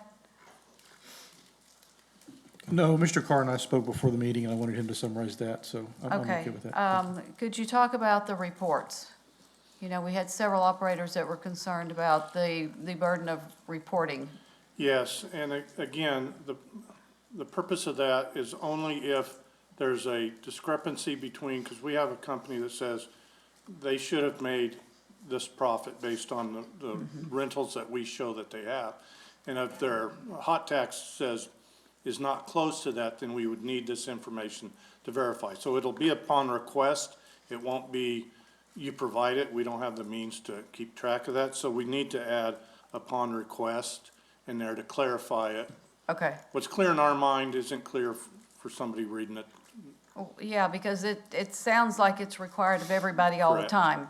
And that's good. And then if they don't do the report, is that, I'm gonna call it a demerit? Yeah, it could lead to suspension or revocation. Okay. Okay, this is great. Council, are y'all all good with where Mr. Carr is going? And I didn't have anything else in here. It's all as we had talked about at the workshop. So if y'all are good, we will, I'm gonna trust and pass, I'll vote for it on first reading, knowing that all those things are gonna happen on the second reading. Mayor, I got a legal question. Is there any state statutes, like preemption or any other state statutes or lawsuits that these regulations would go against? Oh, and I'll let attorney speak to that, but a lot of the changes that we made were because of case law that came down. There's something about, you can have assembly. I know there was a lawsuit about, The party. assembly Right, so- and that kind of stuff, but Right. is there, like, if preemption goes into a full So right now, effect- we think some of these changes were in response to the recent case law, but, we think it's still, within our purview to regulate, and, we'll see where that goes with, a lot of cities are enacting a lot of regulations, and there's litigation coming down in this area, but right now, we think this kind of brings us up to date with the current case law. And, yes, the type 1, the zone 1, zone 2, the limiting it to like one per certain, a block, is that a big part of these enhanced regulations? That's a big part of the new pieces that we put in. Most of the lawsuits that are coming out are from cities that are banning it outright. So we're not banning it outright. We're doing common sense kind of things that they can still have it. It's just, we don't want to block 15 Airbnbs right next to each other, because that would have a definite effect. And we are seeing that in other cities, with the certain number per block, or per block face. And again, that's just addressing a lot of issues, the secondary effects related to short-term rentals. Yeah. So, but again, we're not prohibiting them, they're just being regulated. It's a mixed bag, and they have a place, when you stay in communities, you want to stay in the community. You don't want to stay at I-35, or sometimes you don't want to stay in a hotel. For myself, like, I sleep right next door to a cottage in someone's backyard. Lovely, beautiful. They put up lights and everything else. When I have family come over for the holidays, we usually always rent it out. There's several short-term rentals that I can see from my living room. And I don't think it's necessarily a bad thing. There's been times where it's been a great benefit to our family that we could have other families come stay nearby. And there's also been times in our neighborhood where we've had short-term rentals that have caused Short-term rentals issues. gone bad. And that's what we've tried to do with this ordinance, is make it behavior-based. But- So if you're a bad behavior, you're. Hold on, but then it's we'll- the zone stuff. I mean, we could still enhance the fines, and if you're a bad player, okay, now you've lost your permit because we've been out here, you've received a certain number of violations. It's the limitations on, Yeah, I think that's weird. I'm gonna vote against it. And those are kind of the policy things that are ultimately, a council decision as to how restrictive you wish to be, or whether you want to loosen or tighten rules in particular And this is areas. this is really multifaceted. So short-term rentals, are they are they, soaking up housing demand because now people want to buy houses, but those houses are They are. turned short-term rentals. However, like, we live in a community that has, you know, we have the ebbs and flows of the semesters, you know, so if it's you know, I know the short-term rental wouldn't, it's 30 days, Well, so. and we live in a tourist community. Yeah, and we want people to come and visit our river and visit, you know, come in for home games and everything else. I think our hotel and Airbnb, our short-term rental in our community is severely lacking. I hear it all the time when I have friends come visit on weekends, you know, you know, that want to come visit the college. They always say, you know, I had to stay in Austin, or I had to get a hotel, you know, off I-35. Like, you know, we're missing a key element. Like, when people like to travel, they like to stay in the community, and these provide those options. Yeah, I get enhancing regulations, make sure we're collecting the taxes, making sure it's safe and it's not a problem in the neighborhood. And if it is, you know, have those kind of regulations that target that and find that. But Right. When we created these, it was to protect the neighbors, and that's where we started. We wanted to get the hotel revenue, but it was to make sure that these were not detrimental to the neighborhood. Because the first one that was reported to us was really bad. yeah, I know which house you're talking about. Now, that was the second one. Oh, that was the second one. But like I said, short-term rentals for tourism and for staying in communities, it has a place in the economy. Ditto. Yeah, I think that, I agree with Jude. I think that the notion that we have to create some structure to regulate behaviors and bad actors, I think that makes sense. I just think the zones I'm not comfortable with that. And this is like the first reading, so, I'm gonna be a nay for this, but, yeah. I'm gonna, When you all say zones, are you talking about the type 1 and type 2 that are identified in the ordinance? Okay. Just wanna clarify. And the only real difference between the type 1 and type 2 is the 660 feet apart. So there can still be several on a street. It's not one per block, because if you have a long block, it's just spreading them out, so you can still have them. And train jumped the tracks. So. Mayor, Yes? Mayor, I'm sorry, was there a motion yet on this item? Just, Well, that is one heck of a good question, and you're right, we And I didn't. don't- So let's yeah. back up and get a motion and a second on this one. sorry, I didn't catch that earlier, Mayor. I didn't either. motion to deny. Is deny the right word on this? I don't know. Yes, if it's Since it's not denying a zoning. the proposed changes is what you're, So, and then we go back to what we had before, and that's problematic.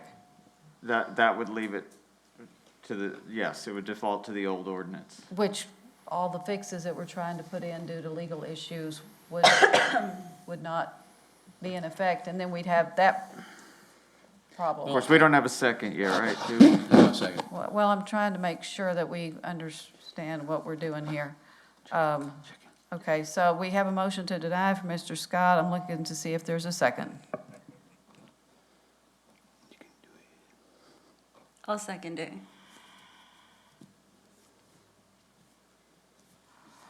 And the reason I didn't second, and I won't be voting for denial, there's a need to enhance our regulations. There's just some key stuff in there, you know, the limiting the number, the type 1, type 2, that's just, I'm just kind of scratching my head like, how's that gonna work out? You know, I'm just seeing, So can we not throw the baby out with the that- bathwater, and can we maybe fix what your concerns are? Yes. Because denying this and going back to what we had, which has some legal issues, is not the solution. yeah. I don't know. I feel like sometimes we play this little game where we're like, no, let's not deny it because we're going to go fix it. And then we end up committing it out. We end up doing all this other stuff. It gets lost in the sauce. 3 years later, we haven't done anything with it. So that's just like a concern I feel like I have to name. Just throwing that out there. When it's ordinance on second reading, I don't think we've lost anything for 3 years. I really don't like taking certain rights away, especially when we're having situations where people are losing economies or influx of income, you know, they need income to pay the taxes that are increased, I mean, So it's what just is so your many different concern? barriers. What's that? What is your concern? Just what I just said. And here, Is that what section do we need to fix? It's in not order about to address sections, that? ideology of the whole concept. You don't want to regulate it at all? Not so much, no, I wasn't behind it really, I thought about it to begin with. You know, sometimes I get that libertarian bone in me as well, where I'm like, you know, Yeah, damn government, tell me what to do. Yeah, it's But, you know, for the sake of, we're trying to be problem solvers, not problem makers, like, That's why we have communities and cities and zoning districts, and if people don't want to live with that, then they have a choice.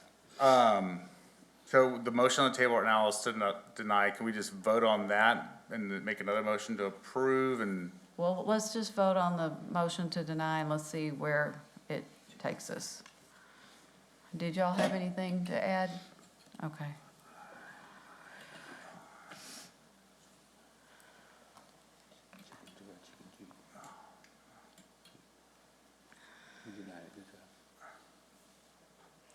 That's not giving you the results, that's just telling you who votes. Sorry, the motion to deny fails 2-4 with 1 absent.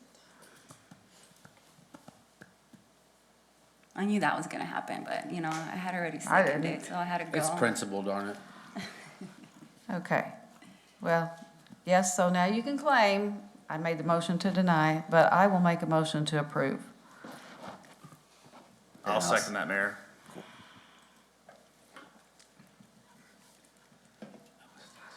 Okay, however, we have 2 weeks to go through, do your homework, figure out the spots that you're giving you heartburn, and let's talk about those next time, unless you're ready with specifics this time. And if you've got real concerns, let's see what we need to fix it. Because there's some things I might be fine with changing, but the main thing I want to do is get legal and get things done and tighten up the, making sure that there's a local person contact, so if something goes south, water heater goes out or whatever, that they've got somebody to call. Because the owner might be in the Bahamas for a couple of weeks. So, anyway, we've got that. Are y'all ready to willing to do that? Come back with what you want change next time? Me and my Infinity staff that I have, I'll get right on that, Mayor. All right, great. Anything else? Ms. Trevino, we will vote.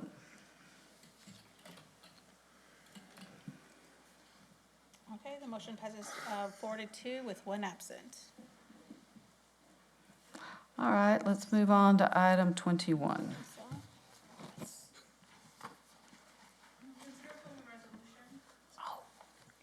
Consider approval of resolution 2024-45R, approving the 2024 City of San Marcos Hazard Mitigation Action Plan, authorizing final submission to both the Texas Division of Emergency Management and the Federal Emergency Management Agency, and declare an effective date. Mayor, if we could ask council to postpone this item until the next meeting. There was some technical difficulties with loading up the plan. It was a very large document, so to allow more time for the public and council to look at the plan itself. Yeah. If we could postpone it. It's not in the packet.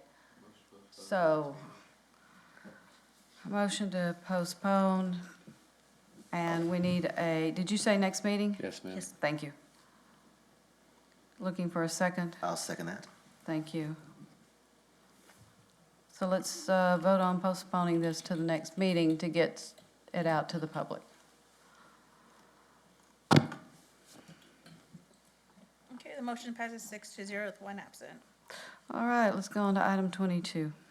Consider approval of resolution 2024-46R, reappointing Tyler Horth to the Board of Directors of the Alliance Regional Water Authority to position 9 with a term beginning on May 1, 2024, and declare an effective date. I'll make a motion to approve. I'll second. Any questions, concerns, thoughts? We'll vote.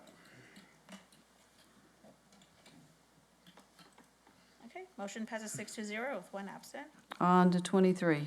consider approval of Resolution 2024-47R, approving a contract with Cinecor to provide a program for opioid treatment awareness and education. Authorize the city manager or designee to execute the contract on behalf of the city and declare an effective date. I'll make a motion to approve. Second. I'll second that. Thank you. And one item, Ms. Reyes or Mr. Stapp, would y'all explain to the public where this money's coming from? Yes, ma'am. In February of 2020, the Texas Attorney General announced a global settlement framework between multiple state attorney general, local subdivisions, and some of the world's largest opioid manufacturers and distributors. This settlement came after years of litigation surrounding industry practices of those companies and the alleged impacts of those practices on consumers. In December of 2021, the City Council authorized the city's participation in various settlement agreements related to this litigation.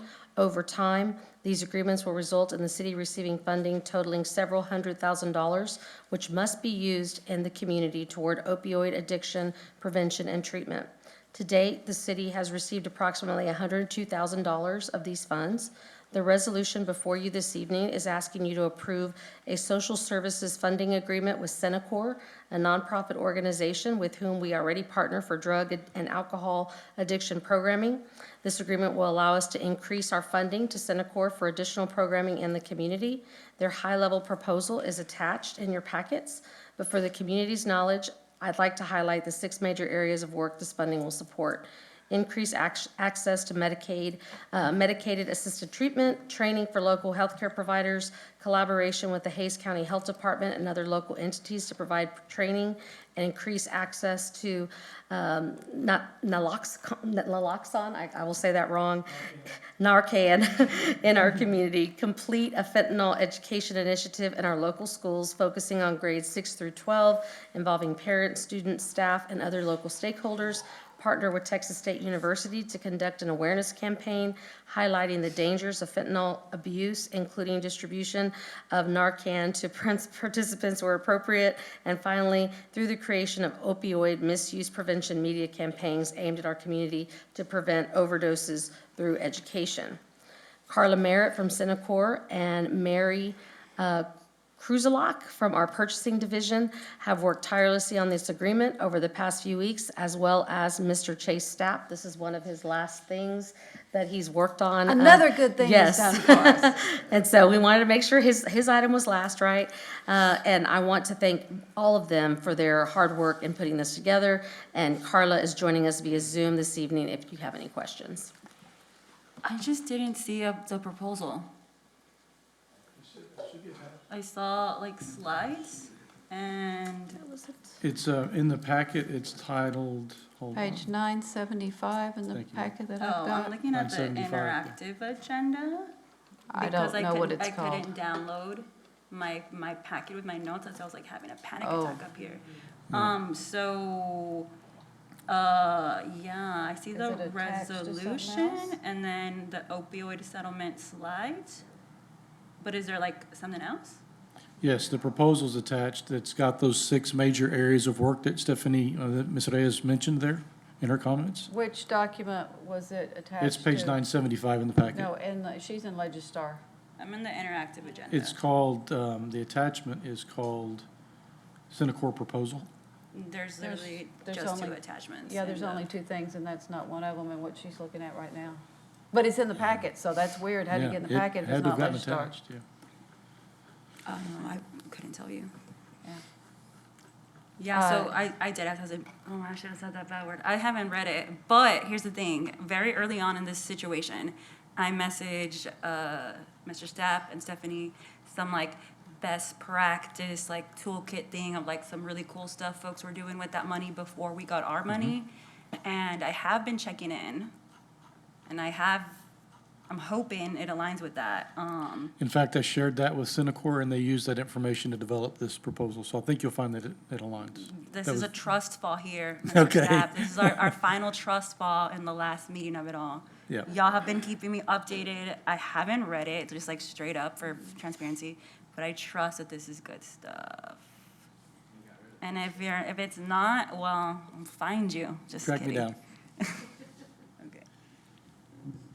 Do you have your packet up on the screen? You don't, okay. I couldn't get to, yeah, and then I So I you're gave not up on using that. this, and it Okay. kicks me out, yeah. All right, It's rigged. but it's on page 974 if you open the other one.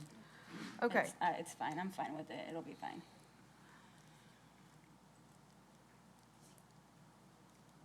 But are we gonna vote or what? We're I good? was just checking to see if anybody else had anything to say, and if not, we're ready to vote. I don't want to vote if people still have questions.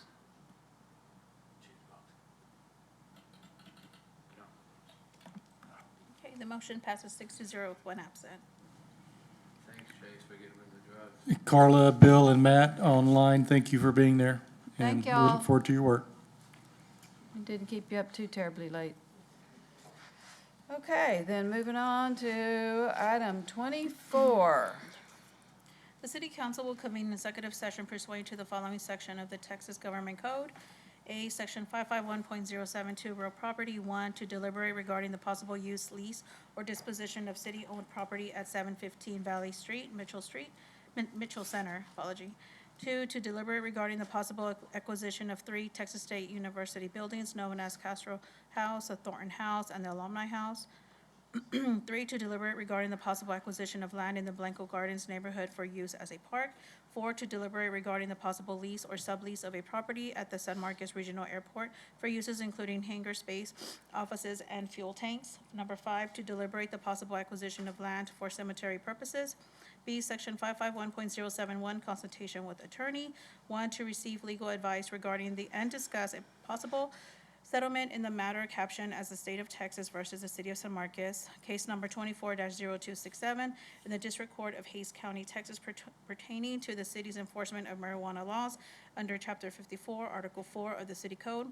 2, to receive legal advice regarding the applicability of Section 86.003 of the City Codes concerning consent to the annexation for the provision of utilities outside the city limits to a proposed development in the southeastern area of the city's extraterritorial jurisdiction.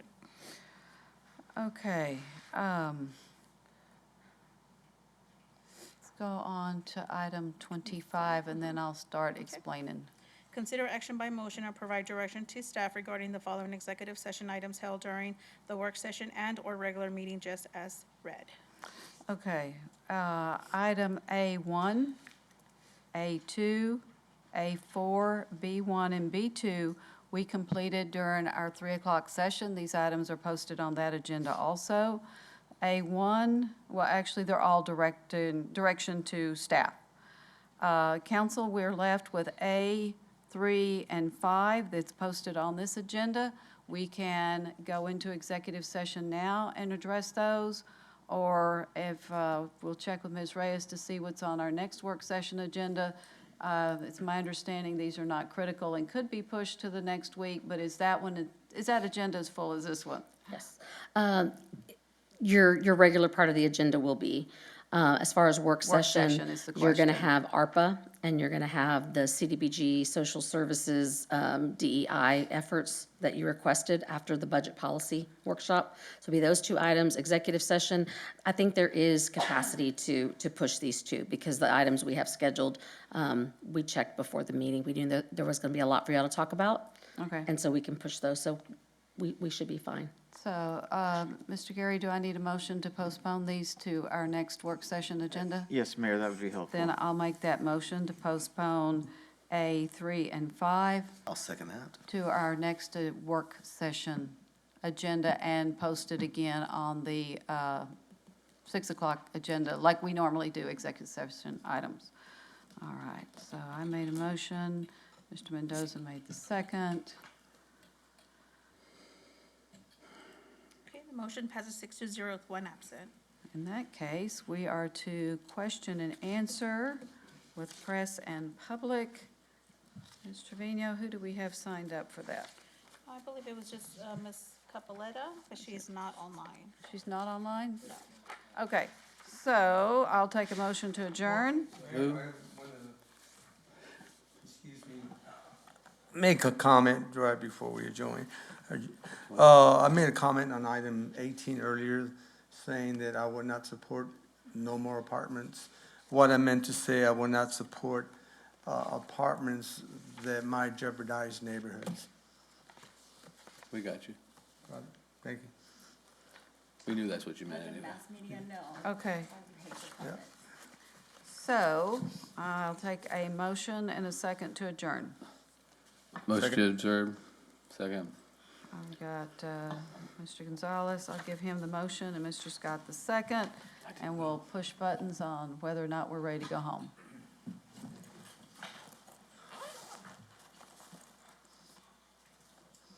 Mr. Gonzalez? Oh. Okay, the motion passes 6-0 with 1 absent. All right, and One of those days, man. we are ending our meeting at Boy, I wanna get out of 9:53. here really bad.